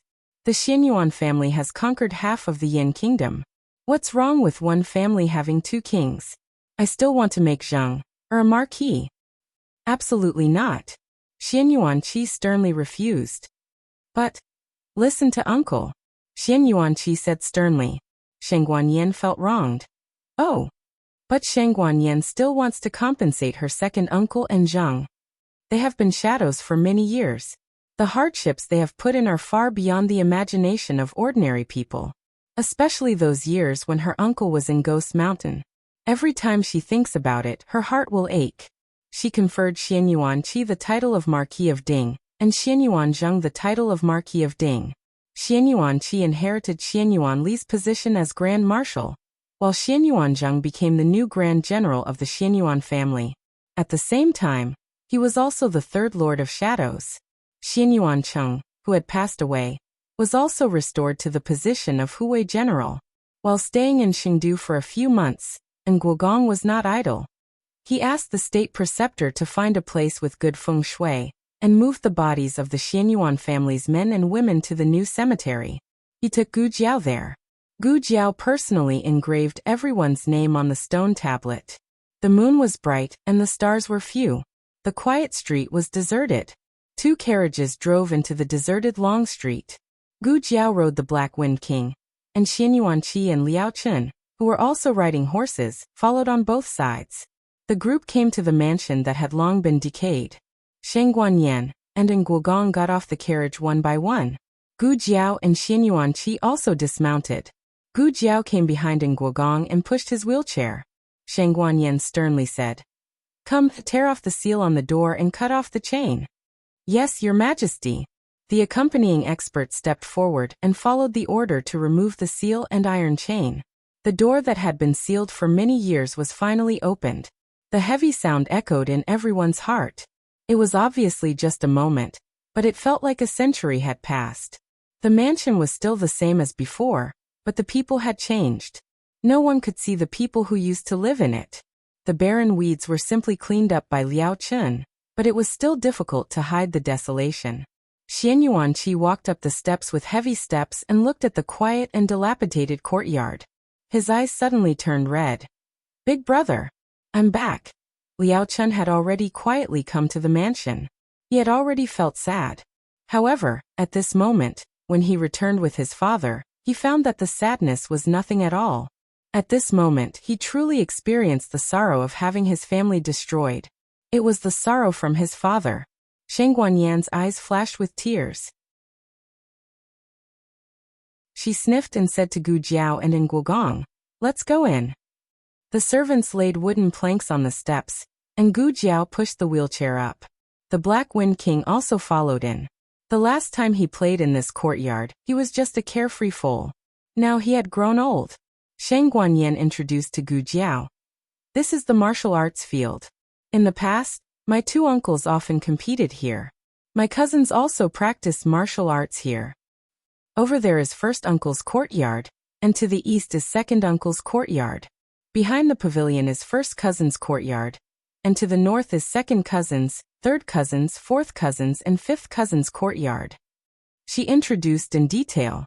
Gu Jiao listened carefully. She felt familiar with this mansion. She heard from Guogong that when Jing Yinin was a child, her grandfather often stole her away. Xianyuanzi often woke up and found that her daughter was gone. Then she went back to her mother's house with a dark face to ask for her daughter. "Do you want to go to sixth cousin's courtyard?" Sheng Guanyan asked. "Okay." Gu Jiao nodded. A group of people went to Xianyuan's courtyard together.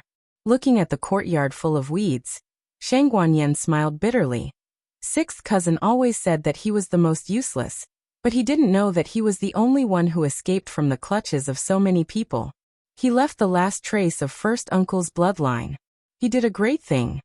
By the way, how did Xianyuan-san escape? Gu Jiao asked Liao Chen. The two didn't talk about Xianyuan-san in detail. Liao Chen said, "It was Han Ci. At that time, all the men of the Xianyuan family went to war. Sixth cousin stayed in Chengdu because of his poor health. The Han family came to kill him. Han Ci pretended to kill him and sent him out of Chengdu without telling the Han family." Gu Jiao suddenly understood. "No wonder you let Han Ci go." Liao Chen said, "Sixth cousin owed him his life, so I returned it to him. I don't want sixth cousin to owe him anything." "Then what happened?" Gu Jiao asked. Liao Chen recalled the past and couldn't help but be a little melancholy. "I once secretly returned to the Yan Kingdom. First, I wanted to inquire about my father. Second, I also wanted to go back to the Xianyuan family. I also went to the vanguard camp and saw the newborn Ayu. However, no one found me at that time, except for sixth cousin. I told sixth cousin my identity and gave him a token of the Shadow Division. After sixth cousin escaped from the Han family, he contacted the masters of the Shadow Division near Chengdu.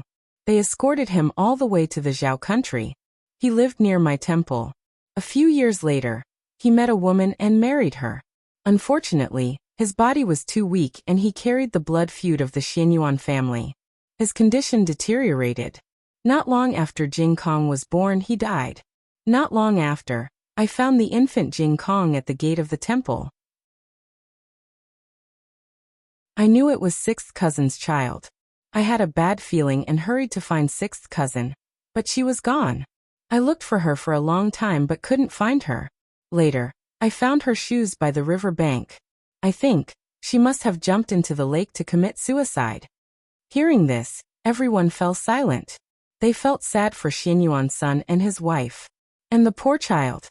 Xianyuan Qi said, I want to go to the Zhao country and see sixth cousin's child. Gu Jiao looked at Liaochen and said, when I guessed that you and Jing Kong were related to the Xianyuan family, I suspected that he was your son. Later, I went back to the master's hall and looked at the portrait of Xianyuan Sunday. I found that the two of them were more alike. Liaochen said mockingly, Ha, I'm a monk. How could he have broken his sexual abstinence? Gu Jiao nodded and said, yes, a monk who has broken his abstinence from killing, drinking, and meat. Was he still far from breaking his sexual abstinence? Liaochen. Xianyuan Qi looked at his son. After a few months of training at the border, he was already able to communicate well with others. He said earnestly, Sheng, you're not young anymore. In the past, you carried the blood feud of the Xianyuan family, and your life and death were unknown, so you couldn't start a family. Now that everything has been settled, you should consider your marriage. Do you have a girl in mind? If you do, I'll propose marriage for you. Father doesn't care about her family background. As long as she's from a decent family, pure, kind-hearted and good-looking, it's fine. Liaochen put his hand to his forehead. How did this topic get sidetracked? Weren't they talking about sixth cousin and Jing Kong's background? Why are they urging me to get married? Isn't it better to be a monk? Liaochen sighed and said, Father, I don't have a girl in mind, and I don't plan to get married. Jing Kong is enough for the Xianyuan family. I'll leave the inheritance to that boy. I just want to be free and unfettered. Besides, I'm already so old. People around my age already have children. If I marry an unmarried girl, it'll be like raising a daughter. You still have such high expectations. Xianyuan Qi had been away from the world for too long. He didn't know the average standard of men in Sheng City. He thought about his son's situation, and felt that what his son said made sense. He gritted his teeth and lowered his standards. Then, as long as it's a person. Liaochen. Digression. I didn't make it back today because of a mistake, but I'm still very happy that Liaochen is being urged to get married. The latest chapter of this book is not finished yet. For more exciting content, please scan the QR code below to download the app. Novels are updated faster and more complete. Millions of novels are free to read. Novels with content that can't be found online are available here. https://www.zhbqg.com/89642_8964226/1050747505. HTML Genius memorized this site's address. www.zhbqg.com Biku Pavilion mobile reading website. zhbqg.com.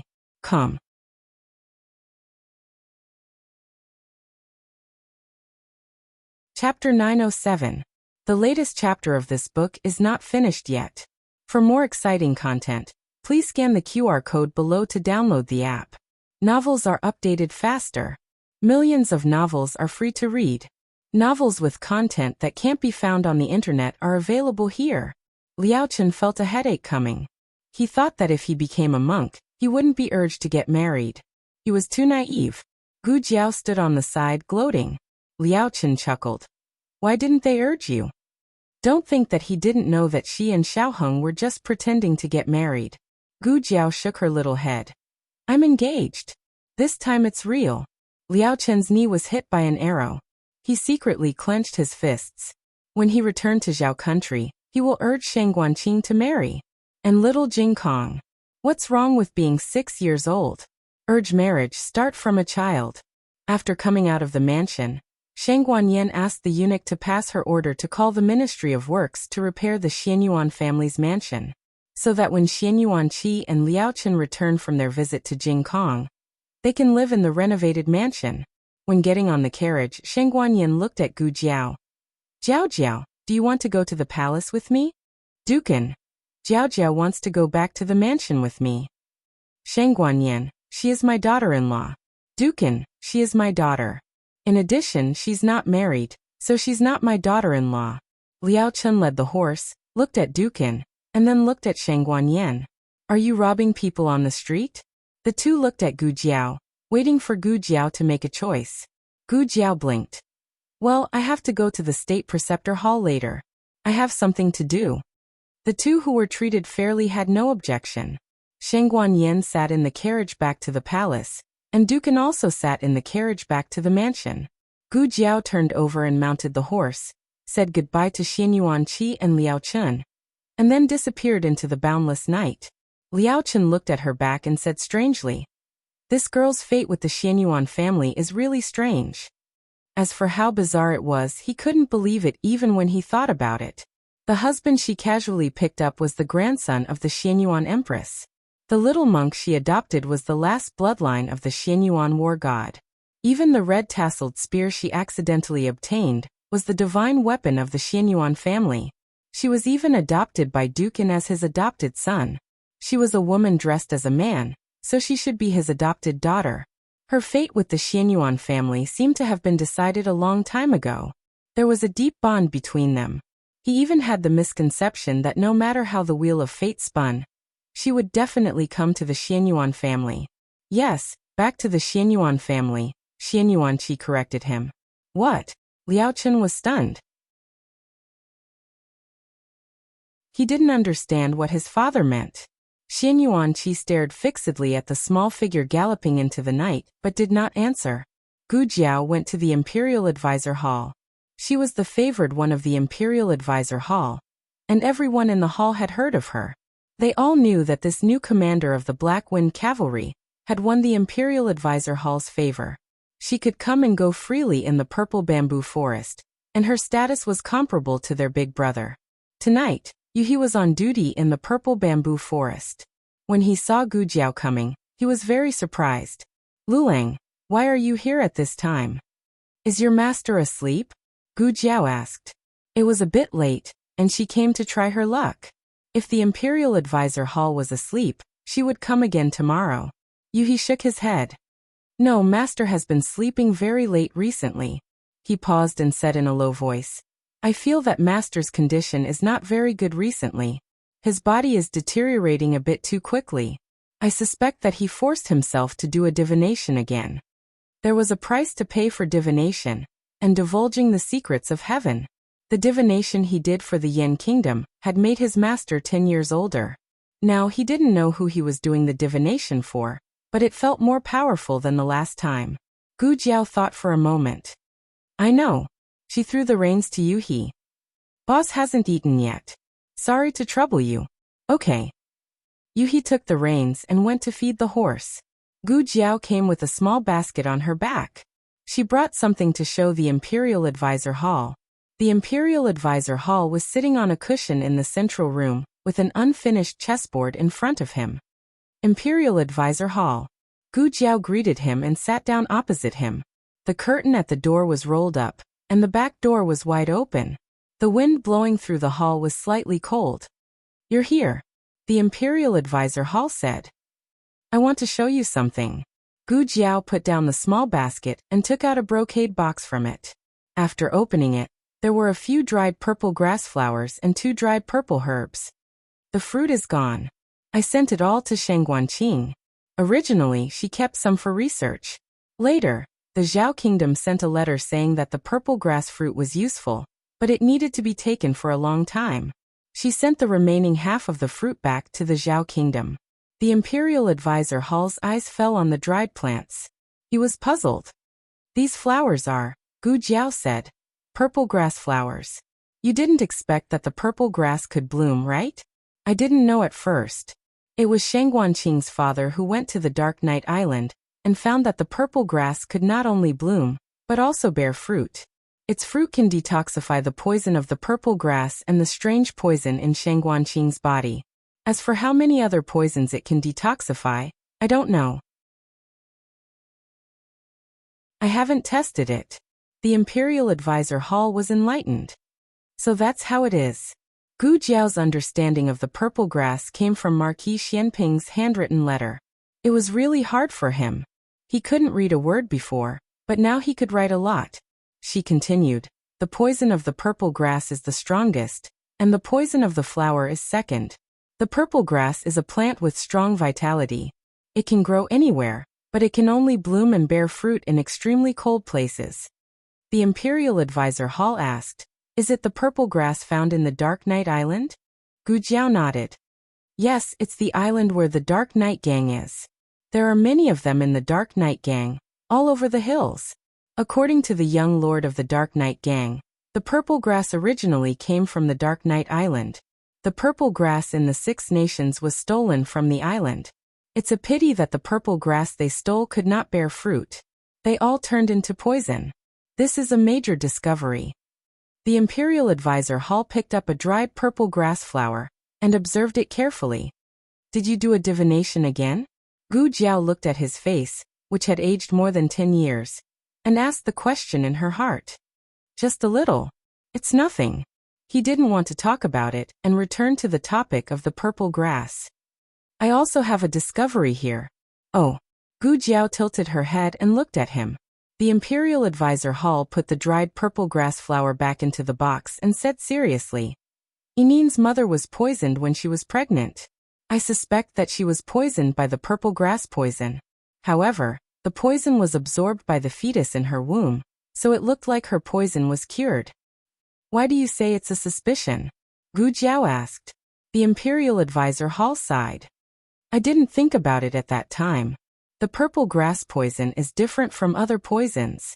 The symptoms of poisoning are very complicated and full of changes. It's also difficult to diagnose from the pulse. Gu Jiao asked, why do you think it's the purple grass poison now? The Imperial Advisor Hall said, I heard from Dukan about Yinin's childhood. Combined with my research on the purple grass poison, I came up with this guess.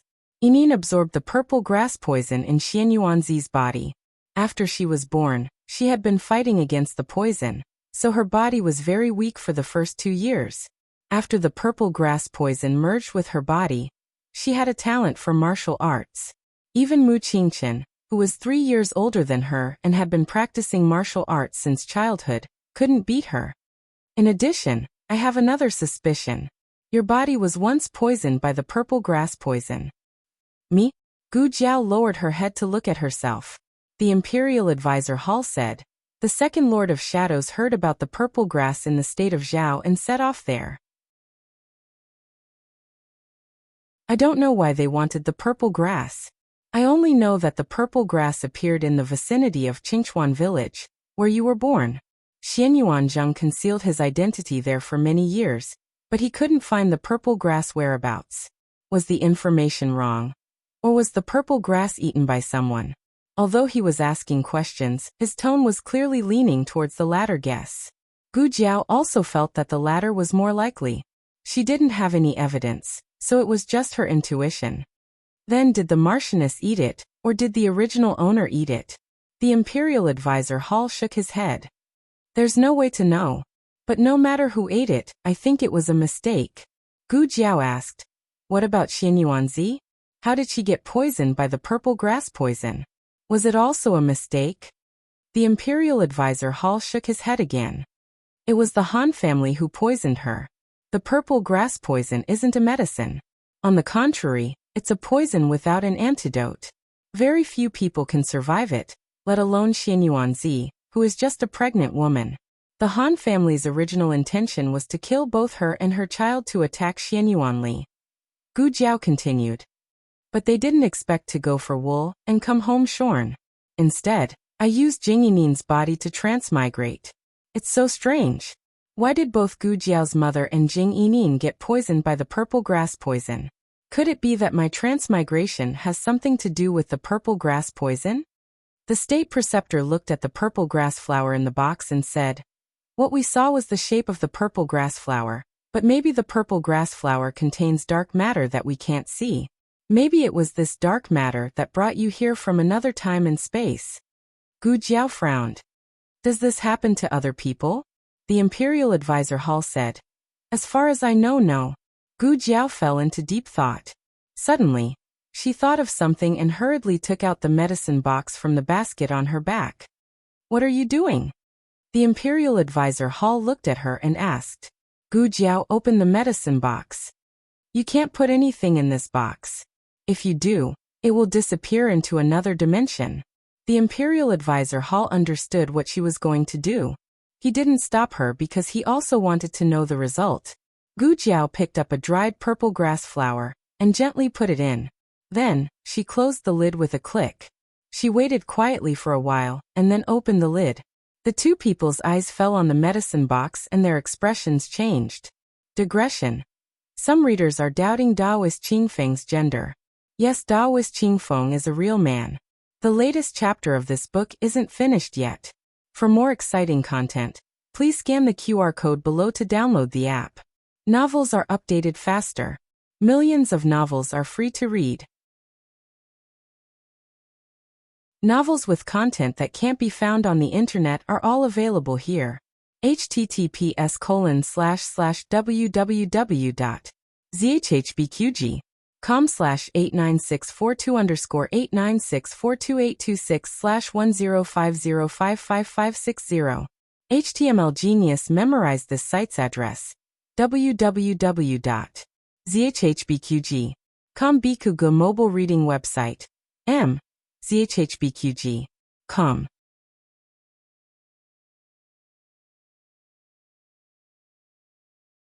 Chapter 908. The latest chapter of this book is not finished yet. For more exciting content, please scan the QR code below to download the app. The novel is more complete and updated faster. Millions of novels are free to read. There are novels with connotations that can't be found online here. The purple grass is still there. What does this mean? It means that the purple grass came from the small medicine box.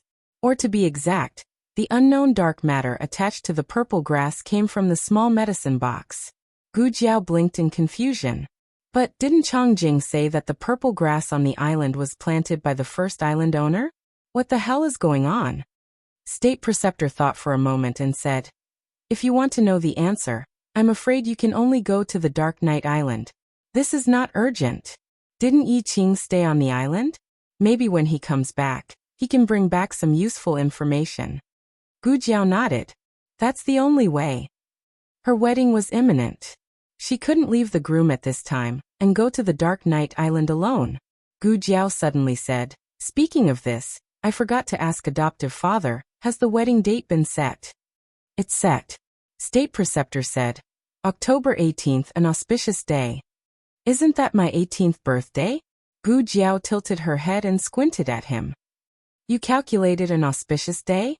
The State Preceptor nonchalantly placed another chess piece on the board. The Imperial Astronomer calculated it. Gu Jiao. There is no Imperial Astronomer in the Yen Kingdom. State Preceptor. Now there is. Gu Jiao. State Preceptor said. There are only a few months left. Besides, you are not waiting in the Yen Kingdom. The people of Duke Ongwa's mansion have already gone to the Zhao Kingdom.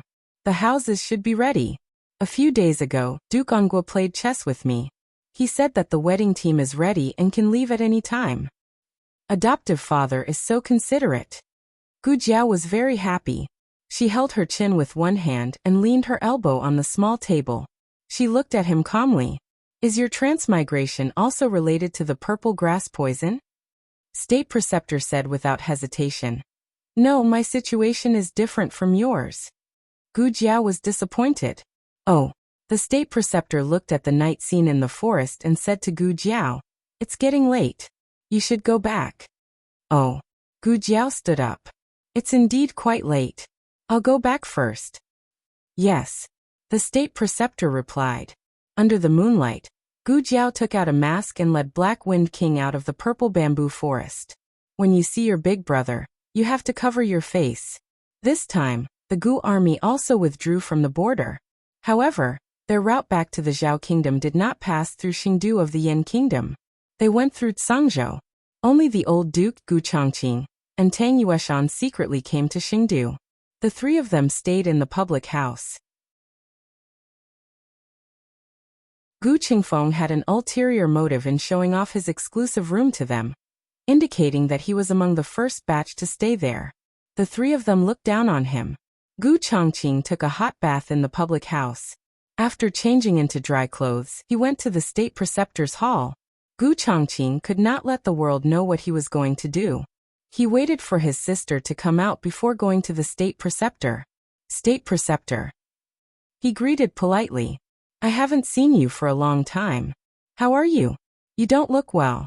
Are you too tired these days? He knew more or less about what happened in Xingdu. His brother Gu Chengfeng was only responsible for playing the role of a healthy monarch. The state preceptor was in charge of all the affairs in the imperial court. His Majesty has ascended the throne. I'll be relaxed in the future. His words were tantamount to admitting that his weakness was caused by excessive fatigue. He looked at Gu Chongqing. How are you? Are you recovering well? Gu Chongqing said seriously. I'm recovering well. After becoming a death warrior, I feel that my skills are better than before. A death warrior's life is shorter than ordinary people, but I don't regret it. The state preceptor laughed dryly. As long as you're happy. Gu Chongqing looked at the state preceptor solemnly. There are actually two reasons for my late night visit. First, to thank you.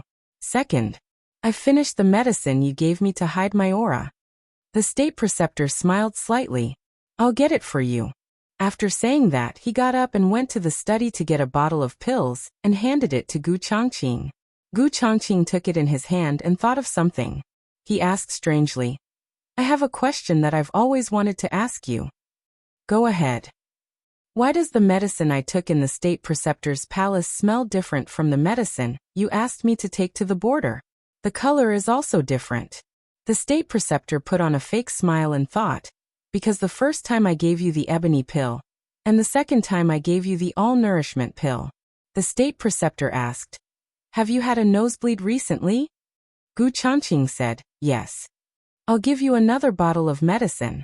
Don't worry, the effect is the same. The state preceptor went to the study without changing his expression, and decisively changed a bottle of lotus fire pill. Gu Chongqing left the consultation fee and took the pills back to the public house. Dukan ordered that the wedding procession would set off in 3 days. The public house was busy counting the young master's dowry overnight. As for why the young master wants to marry a man, we don't know, and we don't dare to ask. Marquis Xianping probably didn't expect that Dukan would dare to marry Gu Jiao as the young master, so he was a little naughty. In the public house's phone courtyard, it was a different scene. The old duke, Gu Chengfeng, and Tang Yueshan all lived in the public house. Naturally, they would have heard about the marriage between Xiao Heng and Gu Jiao. Gu Qingfeng had known about Xiao Heng's true identity long ago. The old duke and Tang Yueshan knew about it later, before they entered the Yin kingdom. The old duke was very angry. What are you angry about? Tang Yueshan didn't mind the drama. Are you angry that she didn't want to go back to the Marquis' mansion and came to the public house to be a young master? Or are you angry that old Xiao didn't go to the Marquis' mansion to send the engagement letter and betrothal gifts here? Since he followed Marquis Xianping, Tang Yueshan had not only learned to be indecent, but also learned to poke the heart. His poke was accurate, and the old duke was very angry. Tang Yueshan gloated. You can't blame her and old Xiao. You didn't recognize her in the first place. Now she doesn't recognize you. Isn't it human nature? Gu Qingfeng pursed his lips. Recognize what? That girl wasn't Gu Jiao's mother at all. The old duke didn't think about not recognizing Gu Jiao, but he didn't value a granddaughter that much. He valued his little brother. But who would have thought that little brother was Gu Jiao? That girl still didn't know that he already knew that she was Gu Jiao. She always wore a mask in front of him and called him little brother. He was really angry, but he couldn't say anything. Otherwise it would be awkward. What's wrong with you? Gu Chongqing stepped into the room. The atmosphere in the room was too strange. His brother was dejected, his grandfather looked very cold, and only Tang Yueshan looked gloating. The old duke and Gu Chengfeng didn't want to talk. Tang Yueshan said with a smile. What else can it be? You're angry about that girl's marriage. You say she has 3 brothers, but she didn't marry from the marquis's mansion. Who carried her on the sedan chair? Gu Chengfeng said without thinking. Of course it's me. Gu Chongqing quickly changed the topic. He frowned. I'm the eldest brother. I should carry her on the sedan chair. Gu Chengfeng chuckled. Big brother, are you already engaged? According to the customs of the Zhao kingdom, you can't carry your sister on the sedan chair. I almost forgot about this. Gu Chongqing clenched his fist. You can't either. You broke the family rules. You have to reflect on your mistakes behind closed doors. Gu Chengfeng raised his eyebrows. What family rules did I break? Gu Chongqing turned to the old duke. Grandfather, he is the #1 thief in the capital, Fei Shuang. Gu Chengfeng's body trembled. Damn. My brother sold me out just like that. He just carried that girl on the sedan chair. Did he have to do that? Don't blame me for what you did. Gu Chengfeng glared. He stood on tiptoe and looked Gu Chongqing in the eyes. He pointed at his nose and said fiercely, Your Zikao poison has expired. You didn't become a man of sacrifice at all. Gu Chongqing sucked in a cold breath. His eyes widened in disbelief, and something in his mind collapsed with a bang. Tang Yueshan couldn't help laughing. Gu Chongqing had become so powerful because he thought he had become a man of sacrifice. No wonder he had been secretly taking medicine recently. The 3 brothers of the Gu family were famous for their harmony. It was rare to see them fall out with each other. Okay, you guys continue. I'm happy to watch the show. The brothers then remembered that Tang Yueshan was still in the room. How they fought was their own business. They would not allow an outsider to laugh at them. Gu Chengfeng immediately turned his gun to Tang Yueshan. He looked at the precious Tang Bao in his hand and said coldly, Fatty Tang, what are you so proud of? Your precious Tang family Bao has already been touched by that girl countless times. Gu Chongqing said sarcastically. She put it back after she touched it. I was the sentry. You didn't expect that, did you? Tang Yueshan felt like he was struck by lightning. His Bao. He would never allow anyone to touch his Bao. At that moment, Gu Jiao came back from the purple bamboo forest. Although she left earlier than Gu Chongqing, she went to buy something on the way, and came back a little late. She came because she heard the noise in the room. She adjusted the mask on her face, and was about to ask what had happened when Tang Yueshan, who was holding his precious Tang Bao, glared at her with a hurt expression. Old Gu already knew that you were his granddaughter. Tang Yueshan said through gritted teeth. Gu Jiao. Old Duke. That night, Tang Yueshan was beaten up badly. 3 days later, on a sunny morning, the wedding procession, escorted by the Black Wind Cavalry and the Shadow Troop, left the Duke Ongwa's mansion and went to the kingdom of Zhao. Digression. There were people in the Himalayas who listened. Little Jingkong's voice was so cute. Search for Chief Concubine's concubine. The latest chapter of this book is not finished yet. For more exciting content, please scan the QR code below to download the app. Novels are updated faster. Millions of novels are free to read. There are all kinds of novels that you can't find on the internet. https://www.zhbqg.com/89642_8964286/1050544451. HTML Genius memorized this site's address. www.zhbqg.com Bkuj mobile reading website. zhbqg.com.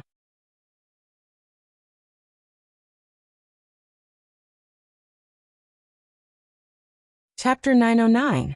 The latest chapter of this book is not finished yet. For more wonderful content, please scan the QR code below to download the app. Novels are updated faster. Millions of novels are free to read. Novels with connotations that can't be found on the internet are available here.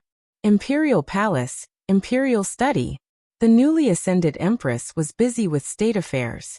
Shang Guanyin sat in a chair and looked at the mountain of memorials in front of her. She felt a headache coming on. Being a monarch is so tiring. I suddenly regret it. Shang Guanyin gritted her teeth and picked up a memorial. The emperor of a generation had a court of ministers. The original favorite of the imperial study was Zhang Dequan, but now Zhang Dequan followed the retired emperor to Tai Palace. Shang Guanyin promoted a chamberlain named Wu Cixi. Wu Cixi came in with a bowl of boiled lotus seed soup, and came to Shang Guanyan's side with a smile. Your Majesty, you have been approving memorials for an hour, take a rest. Shang Guanyin put the writing brush on the holder and tiredly leaned on the back of the chair. I've been approving memorials for an hour, but I haven't approved many memorials. Wu Cixi smiled. Your Majesty has approved a lot of memorials. Moreover, you have just ascended the throne, and all the civil and military officials are counting on you. You must take care of your dragon body. Shang Guanyin looked at the lotus seed soup he handed over. Wu Cixi understood and moved the memorials in front of her away, and carefully put the lotus seed soup in her hand. Shang Guanyin scooped a spoonful and was about to drink when she thought of something and asked, Has the wedding procession set off? They set off. Wu Cixi said. They should have left Chengdu by now. Shang Guanyin sighed. Wu Cixi smiled and wanted to say something but stopped. Shang Guanyin noticed his strangeness and asked, Is there anything else? Wu Cixi smiled embarrassedly. The 20 young masters from Jin country are still arranged in Chuxiu Palace. I don't know how your Majesty plans to settle them. I haven't settled them yet. Shang Guanyin whispered. Jin country could send anything, but they sent 20 handsome men. Why does she want to fill the harem? Her son is already so big, she sternly said. Among these people, maybe they are all spies from Jin country. You arrange it yourself, just don't let them starve to death. Yes. Wu Cixi smiled. He felt sorry for them. Those men were really very handsome. Since the crown princess had become the empress, it was reasonable for her to expand her harem. Your Majesty, Yin Shanjun requests an audience. A young eunuch's report came from outside the door. Shang Guanyin put down the spoon. Serve. Wu Cixi looked at the door and cleared his throat, raising his voice.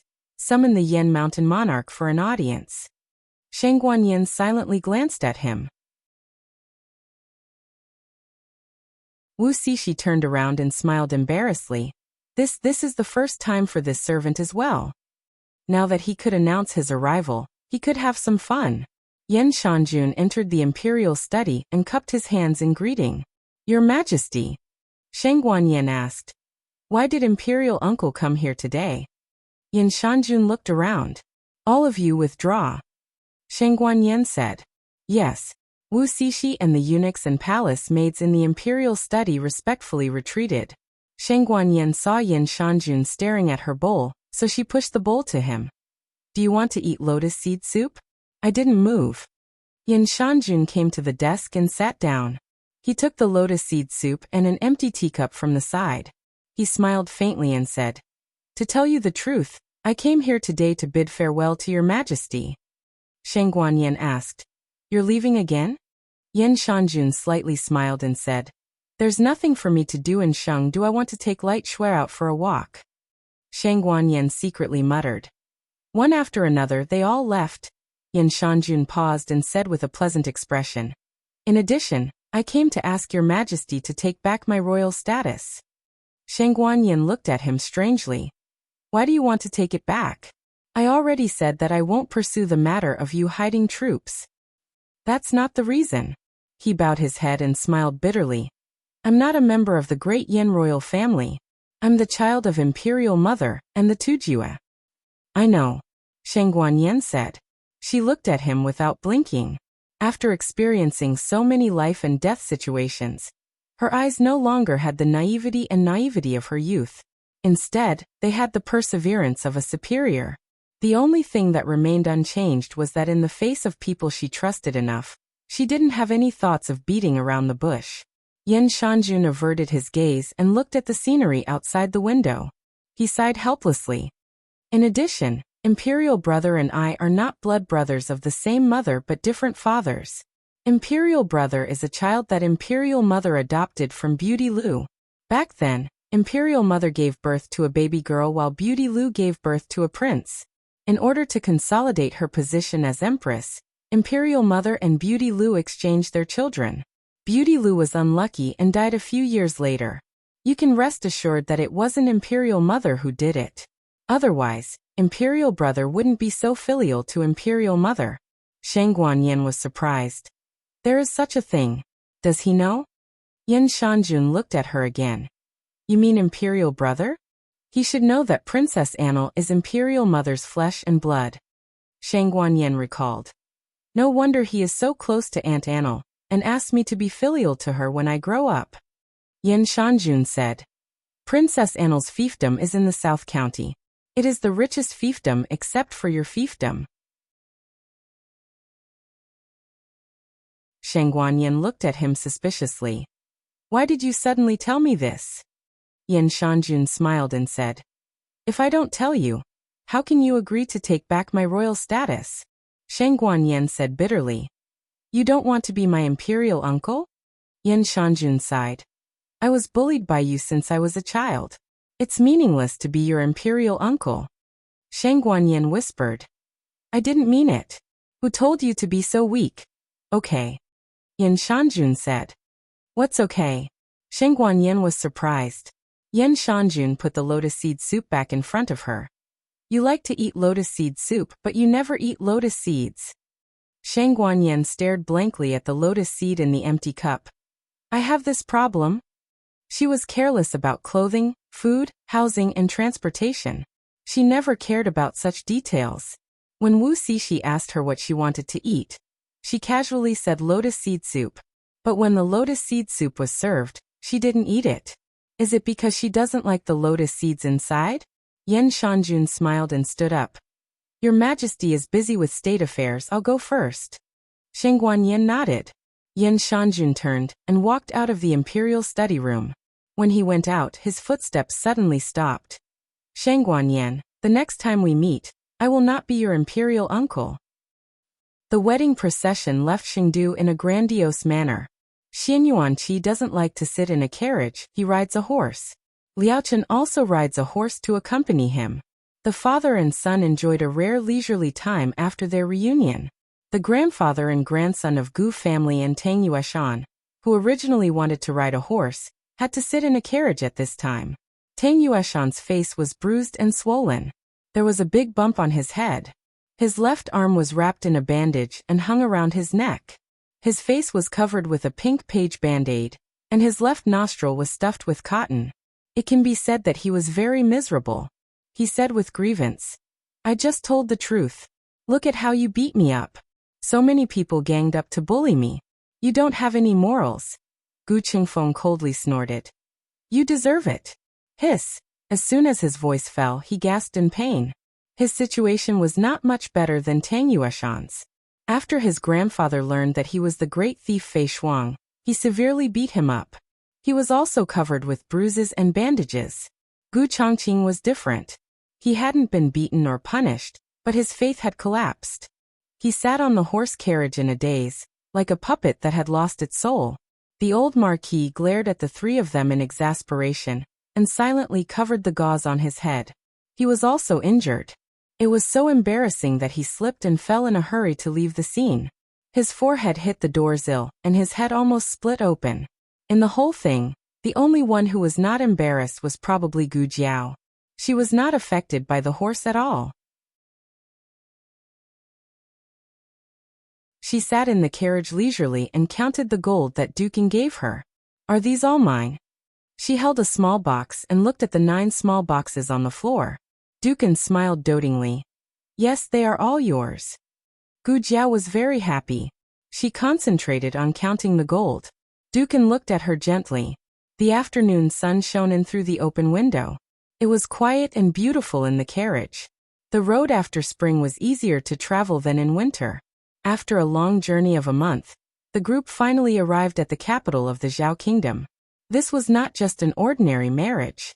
It was also the first marriage between the two kingdoms. Xian Yuanqi, Dukin, and Liao Chen went to the Zhao Kingdom as envoys of the Yan Kingdom. Their whereabouts along the way were sent to the palace by the courier stations. The emperor of the Zhao Kingdom was very excited. This was the first visit from the Yan Kingdom. He attached great importance to it. He ordered people to go out of the city early to welcome them, and set up a welcome banquet in the palace.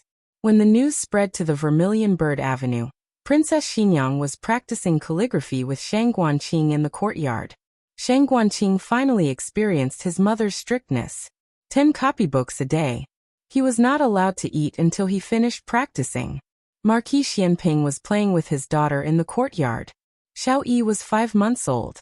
She had just learned to turn over a few days ago. She was lying on the big bamboo bed, giggling because of her father. What did you say? The envoys of the Yin Kingdom are here? Then the people from the Duke's mansion are here too? Princess Xinyang looked at the guard who reported to her at the door. She knew that Gu Jiao lived in the Duke's mansion. The guard cupped his hands. Princess, Dukin and the young master of the Duke's mansion are here. Tenli Hongzhuang is also here. Princess Xinyang was stunned. What young master? Tenli Hongzhuang? The guard had just heard the news from the courier station. He glanced at the nonchalant Marquis Xianping and braced himself to say, "It said that the Marquis sent people to propose marriage to the young master of the Duke's mansion. The Duke agreed to the marriage and brought his son to marry the young master. Now the whole capital is saying that the young master is going to marry a man." Princess Xinyang looked at Marquis Xianping and snapped the brush in her hand. Xiaoji. The latest chapter of this book is not finished yet. For more exciting content, please scan the QR code below to download the app. Novels are updated faster. Millions of novels are free to read. Novels with connotations that can't be found online are all here. https://www.zhbqg.com/89642_896428226/10503447. HTML Genius remembers this site's address in 1 second. www.zhbqg.com Bikugo mobile reading website. zhbqg.com.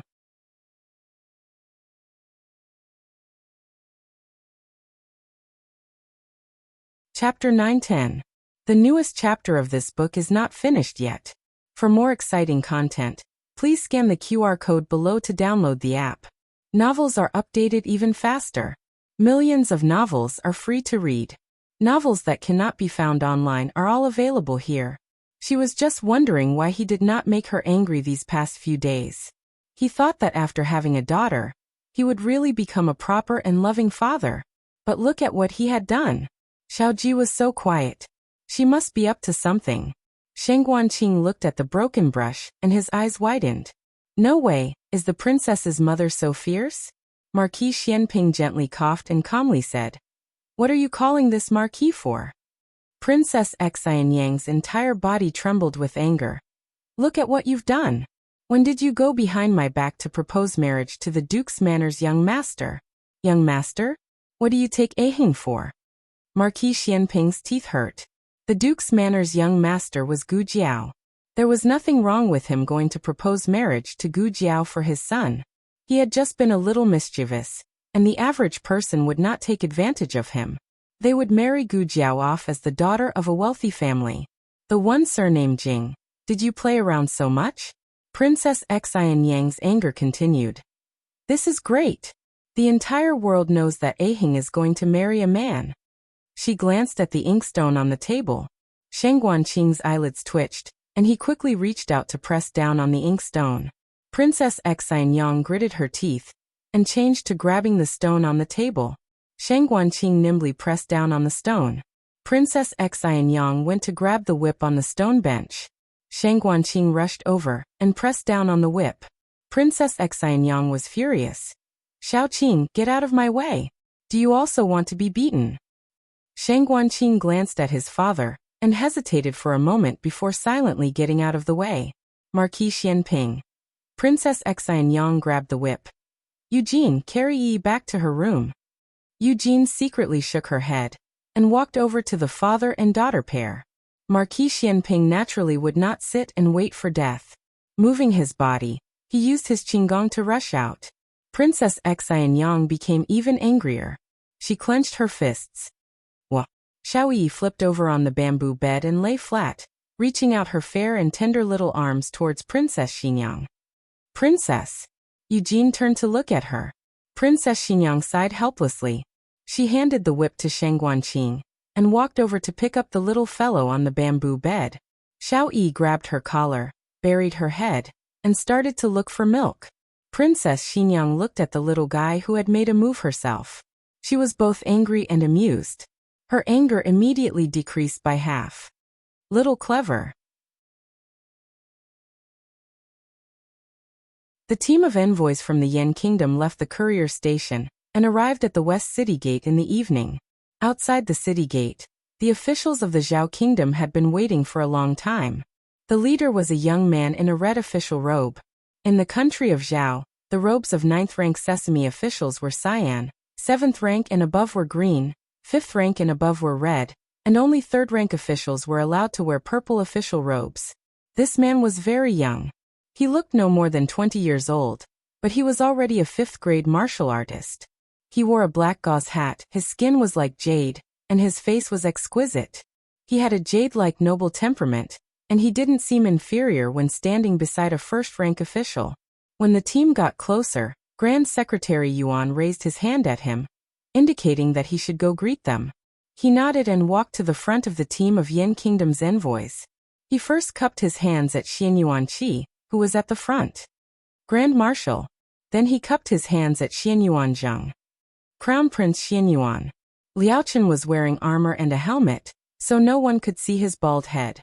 Otherwise, who knew how many people would be frightened when he called him Crown Prince? The father and son looked at the young man in front of them. A trace of surprise flashed through their eyes. Was it because he was a crown or because he had changed into an official robe? He seemed to be more mature. Who are you? What are you here for? Xian Yuanqi asked in a tone.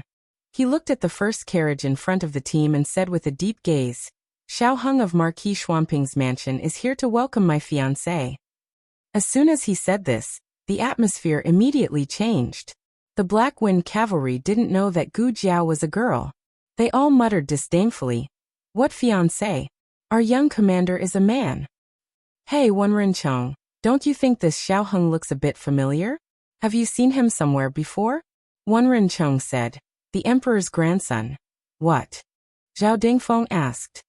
He looks like the emperor's grandson, Wenrencheng said. Except he doesn't have that mole on his face. Zhao Dingfeng's jaw almost dropped. No way. Our emperor's grandson? No. He's a prince now. He came to Zhao country to be a young marquis? What's going on? Wenrencheng said indifferently. You ask me?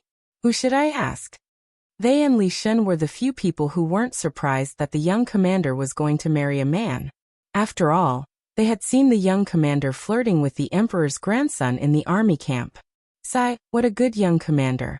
He could get any woman he wanted, but he just had to like men. The carriage's curtains were tightly shut. They could only hear the youth's clear and bright voice from inside the carriage. Who is your fiancé?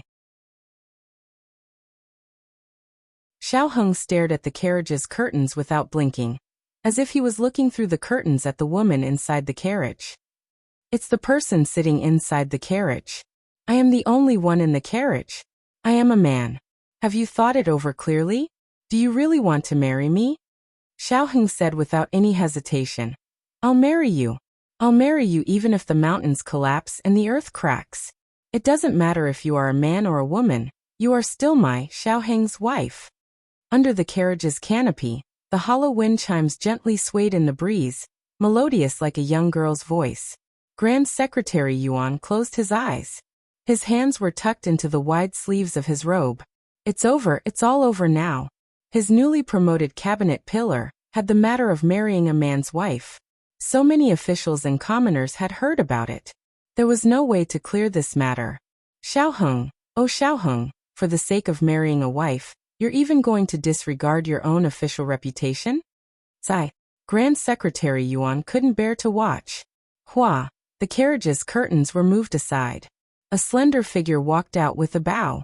She was dressed in a green corded long skirt. Her slender waist could be grasped with one arm, long hair reaching her waist. Her head of supple black hair was like satin. A single finger was tied into a single bun, the green hair band fluttering about in the wind. Her facial features were exquisite and beautiful. the left side of her face having a vermilion birthmark. Everyone was stupefied. Black Wind Cavalry and Dark Shadow Division's eyeballs almost popped out. It can't be right? Were their eyes playing tricks on them? Why did the young lady in front of them have the exact same face as their young commander? This can't be real. Wenren Chong was the calmest, but right now, even he couldn't hold himself back. He got off his horse and arrived in front of the carriage, moving aside the curtains. The inside of the carriage was completely empty. There wasn't a second person. That was why she was the young commander. She was a woman. The young commander who had fought with them for so long was actually really a woman? The young commander had suffered so much with them at such a young age. It was already shocking and distressing enough. Who would have thought that she was actually a young lady? When we crossed the ice lake, she was the first to jump into the water. I stepped on her shoulder to cross it. When we attacked Puching, she took a kick for me. That kick landed on her stomach. We ignored her. I scolded her. What about you guys? Everyone clutched their chests. Damn it. So cruel. So painful. I even asked her to go to the forest to pee. A Black Wind Cavalry soldier said weakly. His companions all looked at him. His body trembled.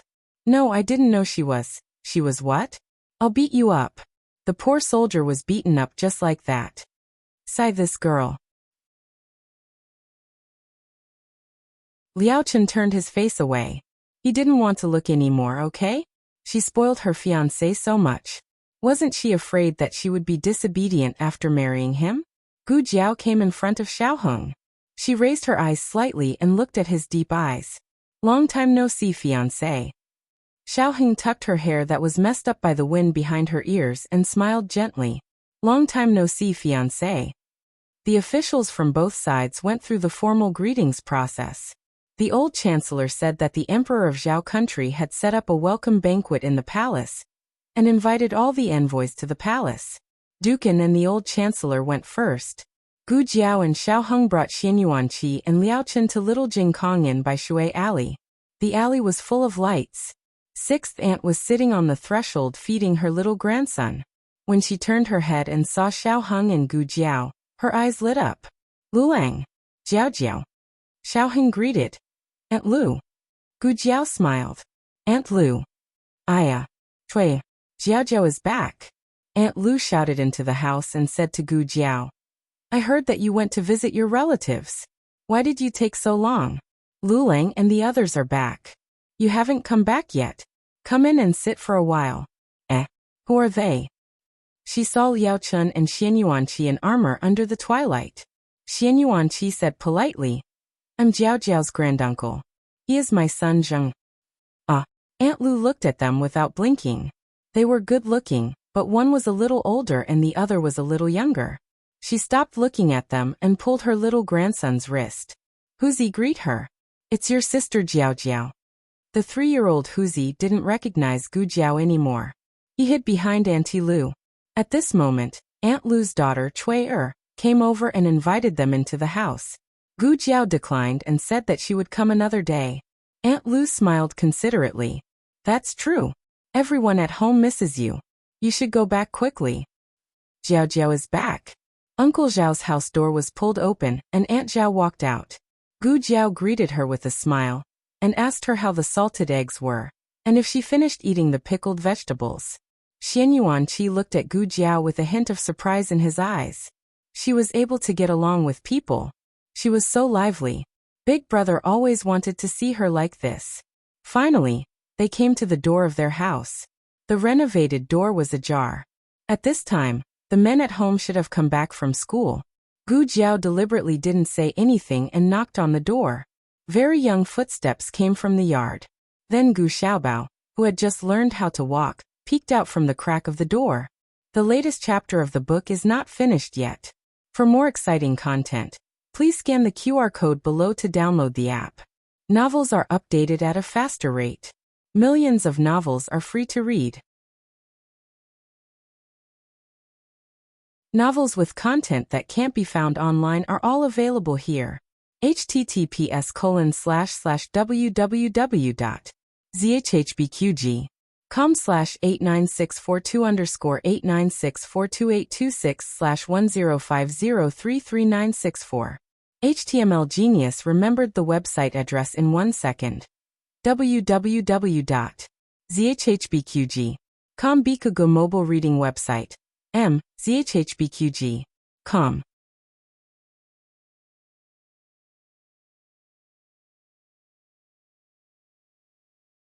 Chapter 911. The latest chapter of this book is not finished yet. For more exciting content, please scan the QR code below to download the app. Novels are updated even faster. Millions of novels are free to read. Novels that can't be found online are all available here. He only stuck out his round little head. He was too short, and was only a little taller than the door sill. He raised his head with great effort. A child's head was heavy, and this action made his already unstable body wobble. Finally he fell on his butt. However, he did not fall to the ground. Instead, he was caught by a soft hand in time. Gu Jiao bent down and gently carried him up with both hands. Looking at the face that was almost carved from the same mold as Gu Yan's, Gu Jiao gasped in surprise. This small nose, small mouth, small face, it was practically a small version of Gu Yan. This human child was too cute. She wanted to pinch it. Children were very fragile. Gu Jiao resisted the urge to pinch his face and only used her index finger to poke his little face. Both sides touched. It was so soft that her heart melted. "Do you still remember me?" Gu Jiao asked him with a smile. Gu Xiaobao stared blankly at Gu Jiao. He clearly did not remember. Gu Jiao nodded. "That's right. When I left, you were only 5 months old. In the blink of an eye, you're already a year old." Gu Xiaobao couldn't understand what she was saying. His eyes were wide and round as they rolled around. Gu Jiao turned and said to Xianyuan Qi and Liao Chen, "My younger brother, Gu Xiaobao." Io. At the end of the corridor, Granny Zhou's son was carrying a few bags of rice home. One of the bags fell down. "I'll go take a look," Xiaoheng said to Gu Jiao. "Okay." Gu Jiao nodded. "Xiaobao, Xiaobao." Yao Shi's voice came from the corridor. Gu Xiaobao heard his mother's voice and twisted his little body, wanting to get down from Gu Jiao's arms. Gu Jiao was worried that he would fall in a hurry, so she simply carried him and pushed open the door to the courtyard. Yao Shi immediately saw her daughter who had returned home. She was wearing a long green dress, and her figure was elegant. Her skin was a bit darker than before, and her facial features had developed. There was a bit more of a valiant and heroic aura between her brows, making her even more beautiful than before. In Yao Shi's eyes, her daughter would always be the most beautiful. She looked at her daughter whom she had not seen for more than a year, and was so excited that the tip of her nose suddenly turned sour. "Mother, mother." Gu Xiaobao reached his hand out to her. She turned around and wiped her reddened eyes. Smiling, she walked towards Gu Jiao and took Gu Xiaobao in her arms. "When did you come back?" She was referring to when they would arrive at Jade Water Alley. She had more or less learned about what had happened to Gu Jiao in the Yan Kingdom from Xiaoheng and Gu Yan. She also knew that she would return to the capital with the Yan Kingdom's envoy today. But she heard that there was a banquet in the palace, and thought that Gu Jiao would enter the palace first and return home after the banquet.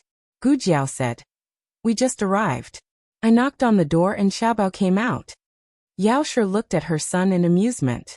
"Normally, you would be too lazy to go out. What happened today? Did you know that older sister is back? Did you especially open the door for older sister? Did you call older sister?" Gu Xiaobao dove into Yao Shi's embrace. Yao Shi could not hold back and laughed. She said to Gu Jiao, "He's shy." Gu Jiao poked his little, but that was sticking up. Gu Xiaobao's little face was still buried in Yao Shi's embrace. He raised his little hand and reached behind his little butt, clumsily trying to pry away Gu Jiao's fingers.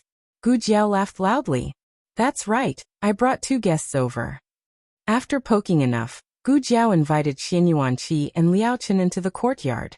She said to Yao Shi, "Yan Kingdom's Grand Marshal Xianyuan, Jing Kong's granduncle.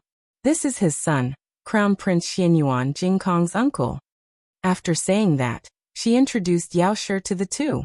"This is," she paused. Yao Shi glanced at her, and her eyelashes trembled slightly. She said to the two in a gentle voice, I am Jiao Jiao's mother. Madame Gu. The father and son cupped their hands and greeted her. As they spoke, the Xianyuan family's carriage arrived. The servants carried a few boxes from the carriage. They were the gifts for their visit. We're all family. There's no need to be so formal, Yao Shi said. It's just a small token of appreciation. Please accept it, Liao Chen said. Gu Jiao held Yao Shi's arm and said softly, accept it. Since her daughter had said so, Yao Shi could only accept it. She looked at the father and son with a pleasant expression. You've come to see Jing Kong, right? Jing Kong, Yan and Xiaoshan went to the orchard to pick fruit. They've been gone for a while and should be back soon. Come in and have a cup of tea first. The father and son obeyed and entered the room with Yao Shi. Ha! You came over from the city gate. Did you run into Ahing? Yao Shi asked Gu Jiao. Liao Chen thought to himself. Did I just run into her? There was also a basin full of dog food. My stomach is still full. Gu Jiao said. We came back together. He went to Granny Zhou's house to help. Yao Shi was gratified. That's good, that's good. Granny Fong was not present today, and Yuya had gone to buy spices. Yao Shi could not take care of the child on her own, so she invited a maidservant and a cook. The cook was currently cooking in the kitchen, and the maidservant was called Yuan Yang. Yuan Yang has been here for a year. She is quite nimble. Yao Shi said to Yuan Yang. Pour tea for the eldest young miss and the guest. When Yuan Yang heard this address, she understood Gu Jiao's identity and hurriedly brewed tea. Gu Xiaobao continued to hide in Yao Shi's embrace, but he would occasionally sneak a peek at Gu Jiao. If he found that Gu Jiao was also looking at him, he would quickly turn his head and bury himself in Yao Shi's embrace.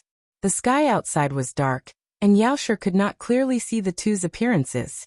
There was an oil lamp in the room. Yao Shi's gaze fell on Liao Chen's face and suddenly exclaimed in surprise. I've seen you before. Liao Chen looked at her in surprise. Oh! Yao Shi had no intention of offending him. But to verify that her eyes were not playing tricks on her, she looked at him a few more times. Then she said with certainty.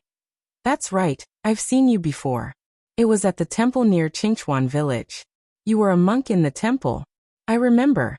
The abbot called you junior martial brother. Liao Chen switched to monk mode in a second and performed a Buddhist salute with one hand.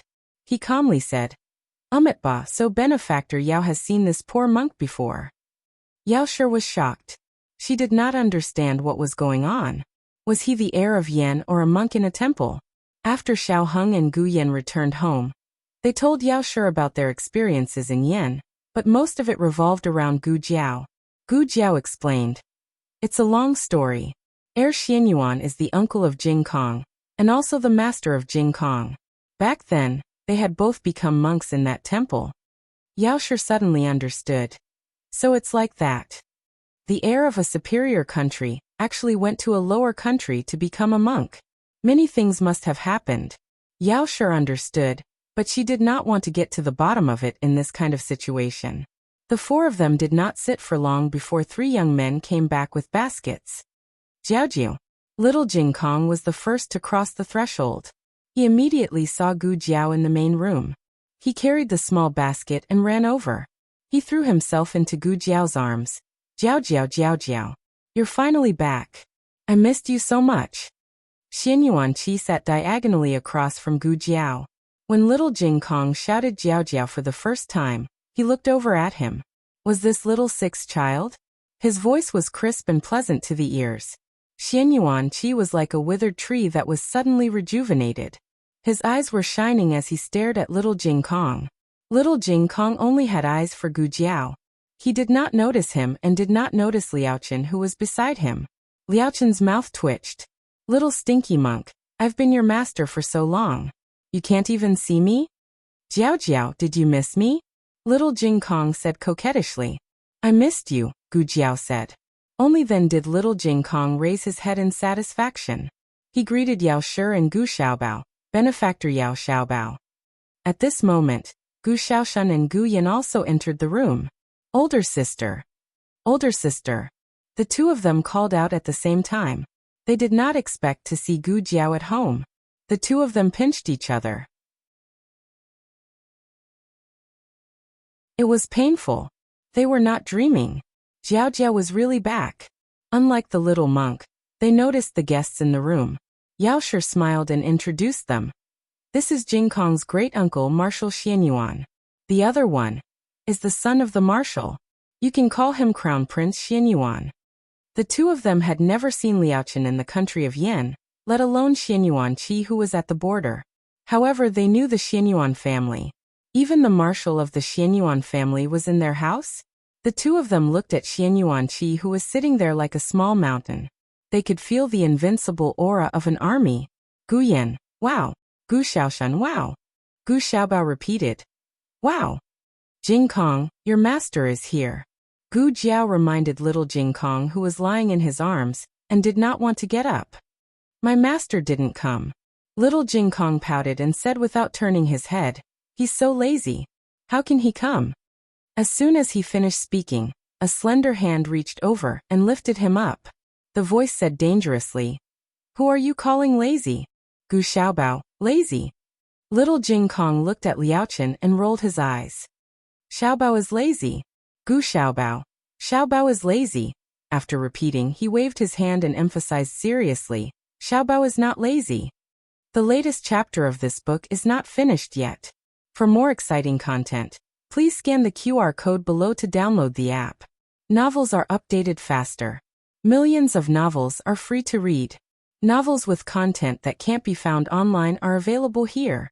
https://www.zhbqg.com/89642_8964226/10501450. HTML Genius remembered the website address in 1 second. www.zhbqg.com Bikuj mobile reading website. zhbqg.com.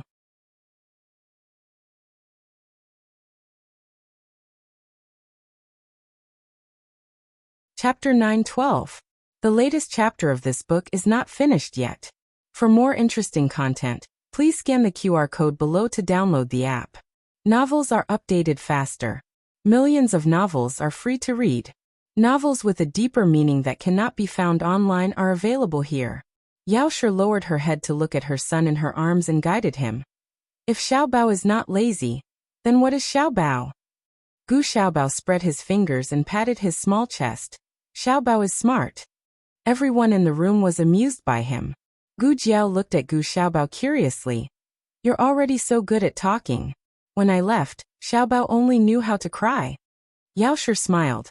He's 1 year and 8 months old. He walked late and was only willing to stand up when he was 1 year and 2 months old. It was only last month that he completely let go of himself and walked. But he did speak early. He called his mother for the first time when he was 11 months old. She remembered that Yan, and Jin Yu only spoke when they were 1 year old. She just did not know Jiao Jiao. Thinking about how her daughter grew up in the countryside and how she knew nothing about her, Yao Shi felt guilty and uncomfortable. Little Jing Kong drooped his head in despair. Shifu put me down. I'm dizzy because of you. When did Shifu shake you? He carried him and did not even move, okay? Little Jing Kong sighed. Shifu, you're too handsome. Of course I'm dizzy because of your beauty. Liaochen. Everyone. Yao Shi knew that Xianyuan Qi and his son were going to reunite with Jing Kong. She carried Gu Xiaobao and stood up, saying to the two, I'll go to the kitchen to take a look. Then she gave Gu Xiaoshan and Gu Yan a look. We'll go too. Gu Yan understood and pulled Gu Xiaoshan, who was still worshipping the Grand Marshal, to the backyard. Yuanyang, you come too. Yao Shi called for Yuanyang. Yes, madam. Yuanyang put down the cut fruits and followed Yao Shi out of the main room. The noisy room instantly quieted down. Before coming, Xianyuan Qi, Gu Jiao, and Liaochen discussed reuniting with little Jing Kong. Between hiding from him and telling him, the three of them unanimously chose the latter. Jing Kong was not an ordinary child. He was precocious, intelligent, and intelligent. At the same time, he also had a very sensitive heart. From the time he was born to the age of 3, he had been abandoned more than once. Gu Jiao remembered the first time they had met and talked. It was when he had packed his little bundle and was about to go down the mountain to be adopted. However, that family had changed their mind and didn't want him anymore. Gu Jiao could still feel the loneliness of little Jing Kong whenever she recalled the little figure sitting alone on the stone bench. He even thought that his parents didn't want him because they didn't like him. Ever since he was adopted by Gu Jiao, he had inadvertently revealed his cautiousness. He was worried that he would become a burden to Gu Jiao and that he would be sent back. At his age, he had endured things that he shouldn't have. He needed to understand that he had parents who loved him very much. He was a child born under the expectations of his parents. He was not abandoned. Liao Chen put his disciple down. Gu Jiao took his hand and made him look at Xian Yuanqi. She said softly, Jing Kong. That's your granduncle. Granduncle? Little Jing Kong widened his eyes in surprise. Obviously, he didn't quite understand the meaning of this title. Gu Jiao paused and said, He's your father's uncle. Little Jing Kong's eyes widened. I have a father? Gu Jiao touched his little head. Yes, you have a father and a mother who love you very much. Little Jing Kong looked up into Gu Jiao's eyes. Then why don't they want me? Gu Jiao looked at him sincerely. She took a small petal from his head and said softly, They want you, but they're going to a very, very far place. They can't take you with them. Little Jing Kong tilted his head and thought for a while. Just like how they can't take me with them when they go to war in Jiaojiao, right? Xian Yuanqi looked at Gu Jiao nervously. They had planned to make it clear, but now, everyone felt that it was cruel. He was only 6 years old. He shouldn't grow up in the pain of his parents' death. Gu Jiao paused for a moment and nodded slowly. Yes, that's about it. Oh. Little Jing Kong nodded thoughtfully. Xian Yuanqi secretly breathed a sigh of relief. Why don't you lie to him? What's the use of lying to him? A failure is a failure. White lies are the most boring thing in the world. She had really changed a lot. With compassion, one would be able to empathize with the emotions of others and change one's own principles. Little Jing Kong was a very smart child. He had an amazing learning talent, but some things were beyond his knowledge. He couldn't question them. Will they still come to see me? He asked Gu Jiao. Gu Jiao said softly, They can't come. They've asked granduncle to come and visit you. Will you be disappointed? A little. Little Jing Kong scratched his head and said honestly, But since they didn't abandon me, I'll forgive them reluctantly. Gu Jiao curled her lips. Xian Yuanqi and Liao Chen both relaxed. Let him live on with hope in his heart. Little Jing Kong came to Xian Yuanqi and looked at him with his big eyes. He said hopefully, Granduncle, when I grow up, can you take me to see my parents? Xian Yuanqi raised his calloused hand and carefully placed it on his head. His throat was swollen and painful, and his arm was trembling slightly. He smiled and said, Okay. Granduncle, my name is Jing Kong. Little Jing Kong introduced himself seriously. Xian Yuanqi looked at him, as if he was looking at little Six when he was a child. His eyes reddened unconsciously. How old are you? Little Jing Kong stuck out his chest. I'm 9 years old. Liao Chen looked at him speechlessly. Little Jing Kong said, Okay, I'm 3 years old. Little Six was weak when he was young, and he always liked to pretend to be older. Xian Yuanqi looked at him and endured the pain in his throat. He smiled and said, Jing Kong is your Dharma name. You have a name. Little Jing Kong tilted his head and looked at him. Xian Yuanqi finally put down the hand on his head. He stroked the top of his head and hugged him in his wide arms. Your name is Xian Yuanqi. At this moment, Xian Yuanqi didn't know that this quiet and sensible name would make the 7 kingdoms tremble many years later. On the other side, Yao Shi went to the kitchen and ordered the kitchen to make more dishes to entertain the guests. Gu Xiaobao was carried away by Gu Yan. She went back to her room. As she was packing up, there was a knock on the door. The door is open. Come in, she said. It was Gu Jiao who came in. Yao Shi looked at her and was slightly stunned. Jiao Jiao. Gu Jiao put her hands behind her back.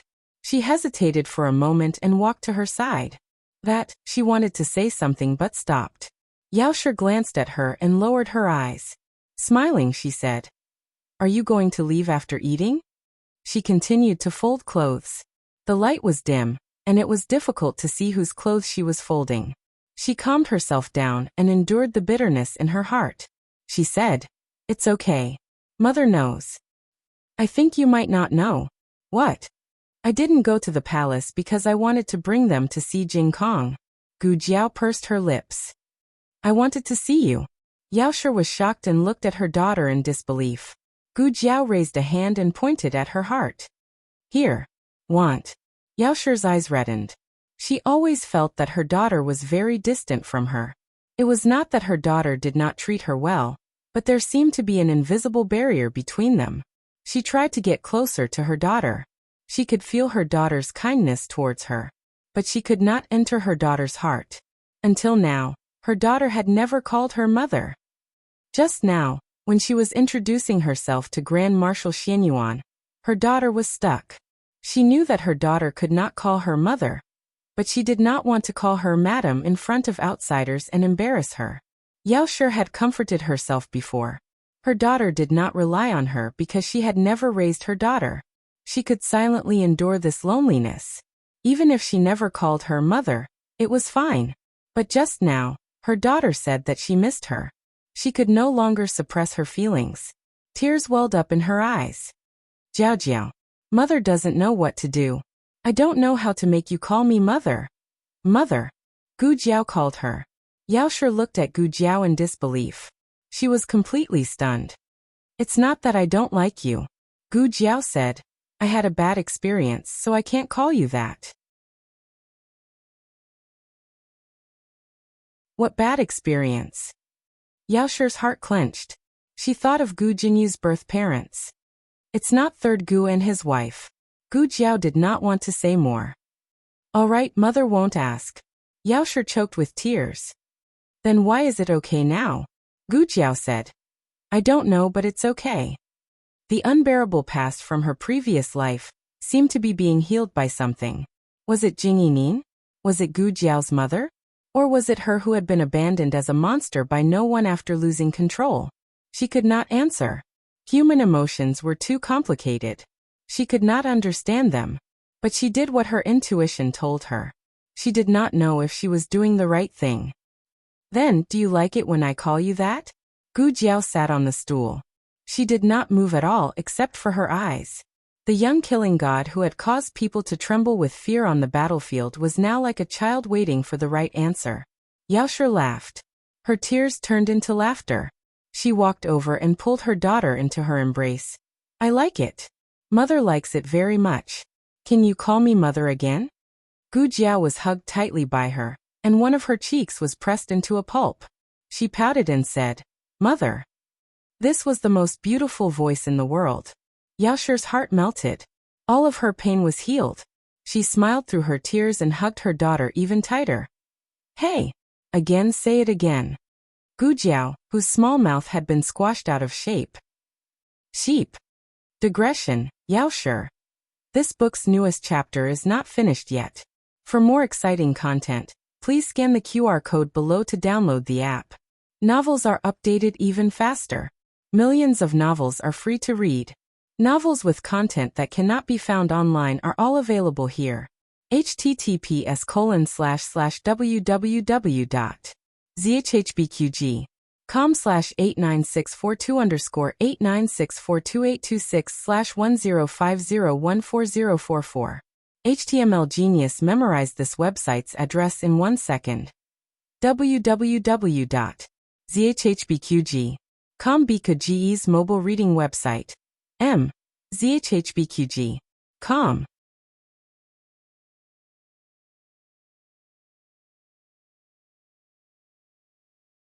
Chapter 913. The latest chapter of this book is not finished yet. For more exciting content, please scan the QR code below to download the app. The novel is updated even faster. Millions of novels are free to read.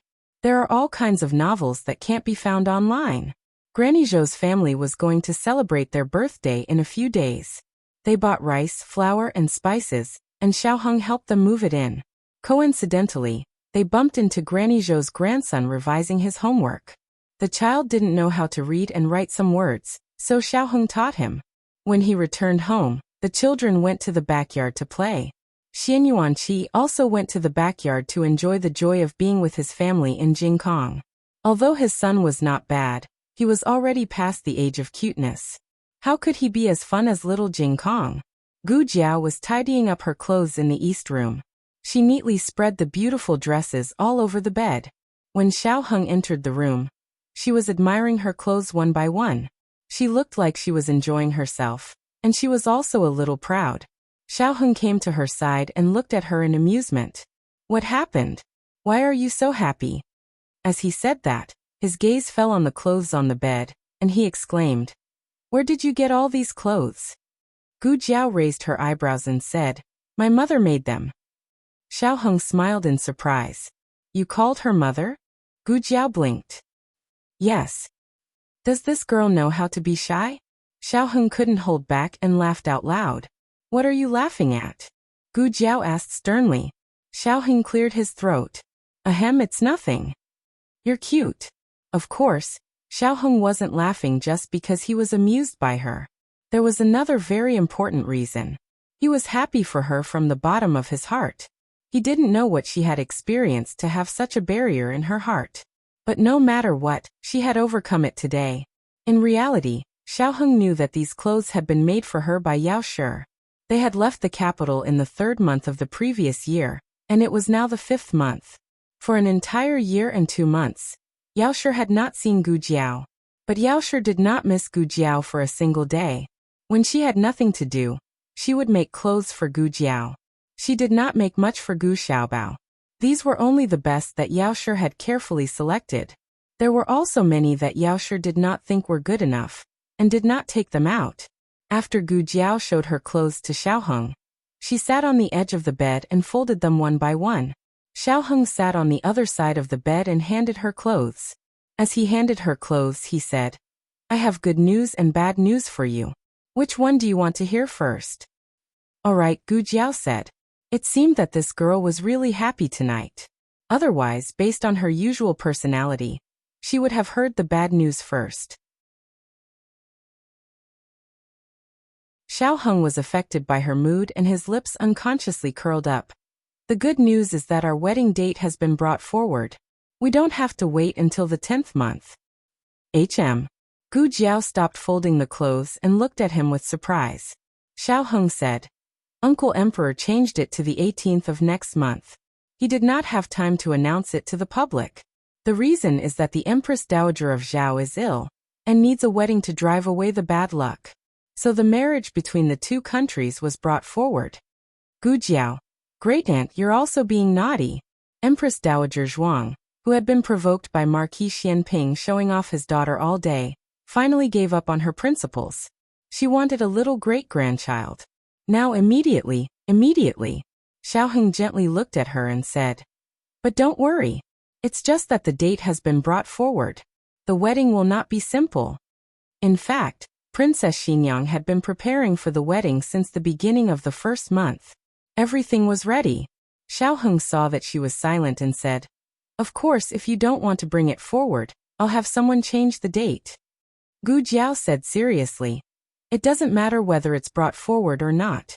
The main thing is that we want to drive away the bad luck. Xiao Heng held back his laughter. Then what's the bad news? Gu Jiao asked. At the mention of this, Xiao Heng looked up and sighed. The bad news is that because we're getting married, I'll resume my identity as Xiao Heng. I'm no longer Xiao Lulang. According to the rules, I can't live here before the wedding. Great Aunt will come back late. So Jingkong, Gu Yan and Xiaoshuan's homework. I can only trouble you. Gu Jiao, a bolt from the blue. At night, the family sat in the main room and had dinner together. Little Jingkong insisted on sitting next to Gu Jiao. He still used his own small cutlery and vegetarian dishes. Xian Yuanqi sat on the other side of him and listened to him proudly showing off his cutlery. This wooden bowl was made by Jiao Jiao. This spoon was also made by Jiao Jiao. The pattern on the chopsticks was carved by Brother Xiaoshan. He spoke with great familiarity. It was obvious that he was well taken care of in this family. Gu Xiaobao went to grab his chopsticks and messed up the cutlery that he had painstakingly arranged. He was not angry. Instead, he picked up a wooden bowl and passed it to Gu Xiaobao. You can only play with this. The chopsticks and spoon will be poked. Gu Xiaobao obediently took the wooden bowl and played with it clumsily. Xian Yuanqi never thought that he would be able to reunite with his family other than his son. Everyone ate happily during the meal. Xian Yuanqi's gaze fell on little Jing Kong and Gu Jiao from time to time. Even Liao Chen noticed it. There was nothing strange about looking at Jing Kong. After all, he was his grandnephew. But why did he keep staring at that girl? Xian Yuanqi sighed softly. I never thought that she would be able to live like a normal person one day. Father, what did you say? Liao Chen thought that his father was talking to him. He did not hear him clearly. Nothing, Xian Yuanqi said. Let's eat. After dinner, it was time for Xian Yuanqi to go back. Duken's men had bought a house in the capital in advance. Xian Yuanqi and Liao Chen lived there too. Xian Yuanqi bade farewell to his family. Gu Jiao held little Jing Kong's hand and went to the door to send the father and son off. Talk to granduncle for a while. I'll go boil some water, Gu Jiao said to little Jing Kong. Okay, Jiao Jiao. Little Jing Kong nodded and let go of Gu Jiao's hand. Gu Jiao turned and went into the house. Xian Yuanqi knelt down on one knee and looked at him deeply. He removed a piece of rice stuck to the corner of his mouth and said kindly, Jing Kong, do you want to stay with granduncle for a few days? Why? Little Jing Kong asked. Xian Yuanqi said, because granduncle misses you a lot. He wants to see you more often. Little Jing Kong said, oh, if you miss me, you can come and see me. I can't leave. Bad brother-in-law has already left. I want to stay and accompany Jiao Jiao. I can't let Jiao Jiao be lonely. Xian Yuanqi smiled and patted his little shoulder. Okay, I won't let Jiao Jiao be lonely. Little Jing Kong sent the two of them out of the house. He stood at the doorstep and waved at the two of them. He said goodbye cutely. Goodbye, granduncle. Goodbye, master. The father and son rode their horses and left. Little Jing Kong closed the courtyard door and stood on his tiptoes to lock the door. He stopped acting cute in a second. With a serious expression, he put his hands behind his back and walked out of Master Zhao's house next door. After leaving the alley, Xian Yuanqi said to his son, Jing Kong is doing well. You were right to entrust him to Jiao Jiao. Liao Chen said, I didn't entrust him to do that. The little monk chose him himself. Xian Yuanqi was slightly surprised. Really? Liao Chen said, yes, the family who wanted to adopt him went back on their words. Coincidentally, that girl came to the temple to buy the mountain, so the little monk went down the mountain with her. Xian Yuanqi thought for a while. That's really fate. Liao Chen looked at him deeply. Father, why do I feel that you treat that girl differently? Xian Yuanqi glanced at his son and said, don't call her girl. You're so rude. Liao Chen smiled. Father, she's 2 years older than little Shi. She's the adopted daughter of Dukan and my cousin. According to seniority, she should call me uncle. Xian Yuanqi opened his mouth but stopped. Anyway, you're not allowed to call her girl. I know, father. I'll call her by her name, okay? Liao Chen said and glanced at his father. I can't even call her by her name, right? Xian Yuanqi was thinking about how to answer his son. Suddenly, his ears twitched and he turned around. Someone's heading towards Jade Water Alley. It's an expert. Liao Chen's eyes narrowed. I'll go take a look. After saying that, he used his qinggong and disappeared into the night. Gu Jiao was washing little Jing Kong's hair in the backyard when she sensed a rapidly approaching aura. It seemed to be heading towards little Jing Kong. Her eyes flashed and she turned to protect little Jing Kong behind her. Then, she pulled out the red tasseled spear beside her. However, before she could do anything, Liao Chen arrived. Liao Chen didn't give the person a chance to enter the yard and sent him flying with a palm strike. Liao Chen chased after him. Gu Jiao called Yuya over and asked her to continue washing little Jing Kong's hair. Then she chased after him.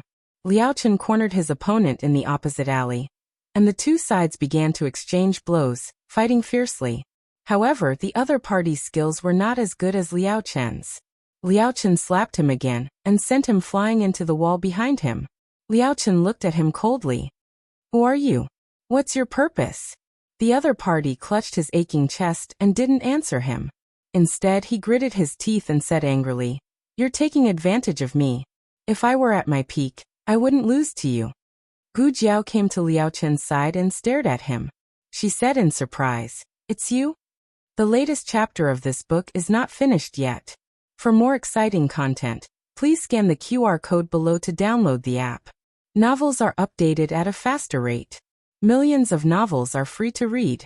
Novels with content that can't be found online are all available here. https://www.zhbqg.com/89642_8964286/10499549. HTML Genius memorized this website's address in 1 second. www.zhbqg.com Bkuj mobile reading website. zhbqg.com.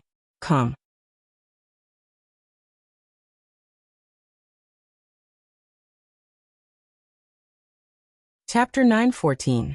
The latest chapter of this book is not finished yet. For more exciting content, please scan the QR code below to download the app. Novels are updated faster and more frequently. Millions of novels are free to read. Novels that can't be found online are all available here. You know him? Liao Chen looked at Gu Jiao. Gu Jiao said, Oh, he's been stalking Jadewater Alley for a long time. He even bought a golden abacus from Jing Kong. He calls himself Young Master Mingyu. Liao Chen looked at him again, his eyes cold. You're here for Jing Kong? Who are you? Young Master Mingyu also recognized Gu Jiao. He rubbed his chest, straightened up, and said angrily to Liao Chen, I'm not here for that little monk. I'm here for you. Liao Chen said, Me. Young Master Mingyu said angrily, I've been looking for your whereabouts for the past few years. It wasn't easy to follow you to your temple, but you rarely showed up, so I could only keep an eye on your disciple. I've been watching from Zhao to Yen, and then from Yen to here. However, Liao Chen's whereabouts were too secretive. Even if he had been watching little Jing Kong, there would be times when he missed him. Liao Chen didn't understand. Why are you watching me? I don't know you. Young Master Mingyu said coldly, You don't know me, but you hurt my people and stole my things. Give them back to me. Otherwise, I'll teach you a lesson. So it's about the two of you. Gu Jiao withdrew her murderous aura and held her red tasseled spear, calmly watching the show. Liao Chen was not someone who could be threatened. He curled his red lips mockingly and said, Oh, you said I took your things. Do you have any proof? Young Master Mingyu's face darkened. That guard is dead. There's no witness, but you know best whether you took it or not. Liao Chen smiled faintly. What did I take from you? Young Master Mingyu said angrily, A sword. A sword. Liao Chen smiled carelessly. Indeed, many people have given me swords. I wonder which one was given to me by your guard? Young Master Mingyu said in exasperation. What gift? You're the one who snatched it. Liao Chen looked at him with a faint smile, not at all angered by his words. Young Master Mingyu also knew that he was the passive party now. His cultivation had been affected, and he was no longer a match for these people. Since they couldn't beat him, they could only try to reason with him. Mingyu Gongzi turned to Gu Jiao and said, Miss, back then, I spent 500 silver taels to buy an abacus from your younger brother. You snatched the abacus back and didn't give me a single silver tael. At the very least, you did earn some silver taels from me. Shouldn't you at least prove my character to him? Oh. Gu Jiao said to Liang Chen, as you can see, he can still take a beating. Young Master Mingyu. He took a deep breath and said, Forget it, I won't argue with you about this. That sword is a treasured sword that my father spent a lot of effort to find. My father passed away, and it's the only thing I have left in this world. You can name a price. I'm willing to make a deal with you. Liao Chen's interest was piqued by this man's generosity. What does your sword look like? Young Master Mingyu said. It's a black iron sword. The scabbard and hilt are engraved with sapphire blue peacock feathers. Liao Chen narrowed his eyes and said thoughtfully, Now that you mention it, I do think I've seen such a sword before. A trace of eagerness flashed across young Master Ming Yu's eyes. As long as you're willing to return it to me, I'll pay you however much you want. Liao Chen spread out his hands. Unfortunately, you're too late. The sword isn't with me. I thought it was too heavy, so I threw it away. Young Master Ming Yu was stunned. Threw it away? How could that be? You better not lie to me. Gu Jiao thought. Why would I lie to you? Is it strange that a prodigal monk who threw the Fushi zither into a charcoal brazier would throw a sword to you? Liao Chen said innocently. I'm not lying to you. Believe it or not, I really threw it away. Where did you throw it? Young Master Ming Yu asked. Liao Chen smiled. I don't remember. I threw away so many things. How can I remember them all? Young Master Ming Yu choked. Let's go. Liao Chen ignored him and led Gu Jiao out of the alley. You really don't remember? Gu Jiao asked. Liao Chen said indifferently. Even if I do, I won't tell him. How dare he lay a hand on his disciple? Liao Chen was lucky that he didn't kill him today. Let's go in. Liao Chen walked Gu Jiao to the door. He hesitated for a moment before deciding to tell her. It was a few years ago. In the Yan Kingdom, I didn't take the initiative to rob him. It was his bodyguard who delivered it to me. His bodyguard bullied a weak old man in the tea shed. I couldn't stand it and taught him a lesson. I wasn't interested in weapons, so I sold it to a blacksmith shop near Xing City. Gu Jiao suddenly understood. I see. In the alley, the guard in gray found his master. He saw his master holding the wall with one hand and clutching his chest with the other. He seemed to be injured. He strode over and held his master's arm. Master, what's wrong? Are you not feeling well again? Young Master Ming Yu said with a pale face. I went to catch that little monk. Who knew that person would appear? The gray-clothed guard frowned. Was he the one who injured you? My body is getting weaker and weaker. I'm no match for him. Young Master Ming Yu panted. He said the sword wasn't with him. It didn't seem like he was lying. The guard in gray was shocked. What? The sword isn't with him? Then we've been watching his disciple for so long in vain. Master, your condition is getting worse. Why don't we go back? Young Master Ming Yu looked at the dark night and said with a complicated expression. Without the sword, we can't go back. That night, Gu Jiao rested in the Jadewater Alley. Dukan left the imperial palace and took a carriage back to his servant's residence. Manager Zheng also came to Zhao country. He smiled and said to Dukan, Young master. No, you should call her Mississippi. Will you be sad if Miss doesn't come back tonight? Dukan smiled. What's there to be sad about? She's been with me for so long. It's right for her to go back and accompany her mother. I'm more than happy to have another person doting on her. All right. Remember to count the dowry. I feel like it's not enough and want to buy more. The wedding date has been brought forward to next month. We have to hurry. Go tomorrow. Manager Zheng was dumbfounded. Duke, it can't be. This isn't enough? It's already 10 miles of red dowry, okay? Even marrying a princess wouldn't be so extravagant. In the dowry he brought, besides the family business he had earned over the years, there was also the dowry Xianyuan Zi brought to the Duke Manor. When he used up all his family's wealth to collect the corpses of the Xianyuan family's sons, he didn't touch Xianyuan Zi's dowry. Now he brought it all to Gu Jiao. Even so, he still wanted to give her more. The next day, Manager Zheng made a trip to Jadewater Alley. Normally speaking, Dukan should have come to visit Yao Shi, but Yao Shi was a female, so it was somewhat inconvenient. Thus, Dukan only had Manager Zheng deliver some of the specialties of the Yan Kingdom. This could be considered a greeting. Yao Shi warmly said. Duke is considerate. Please thank him for me. Yao Shi had the servants prepare a gift in return. The next time Gu Jiao went to visit Dukan, she would bring it along with her. After Manager Zheng left, Gu Jiao prepared to go out. She had already greeted her husband last night, but she still hadn't seen her grandaunt. She planned to go into the palace in a while. Coincidentally, Yao Shi also wanted to buy Gu Jiao a few sets of beautiful jewelry. Although the family didn't lack jewelry, they were all old styles. She wanted to let her daughter personally choose. The mother and daughter pair carried Gu Xiaobao, and took the candied fruits made by their grandaunt and sat in the carriage. Their trip today was to first buy jewelry together, and then go into the palace to visit their grandaunt. Grandaunt, Gu Xiaobao said. Gu Jiao looked at him curiously. Yao Shi smiled and said, every time the Empress Dowager comes she gives him good food. He really likes grandaunt. Today, Gu Xiaobao was wearing tiger-headed shoes and a tiger-headed hat. He looked fierce and cute. Gu Jiao couldn't hold back and gently pinched his little cheeks. Do you want Jie to hold you? Yao Shi asked. Gu Xiaobao dove into his mother's embrace and excitedly kicked his little legs. The three arrived at the capital's largest jewelry store, Baolin Pavilion. Gu Xiaobao didn't like to walk. Yesterday, when he opened the door for Gu Jiao, he had already walked a month's worth of steps.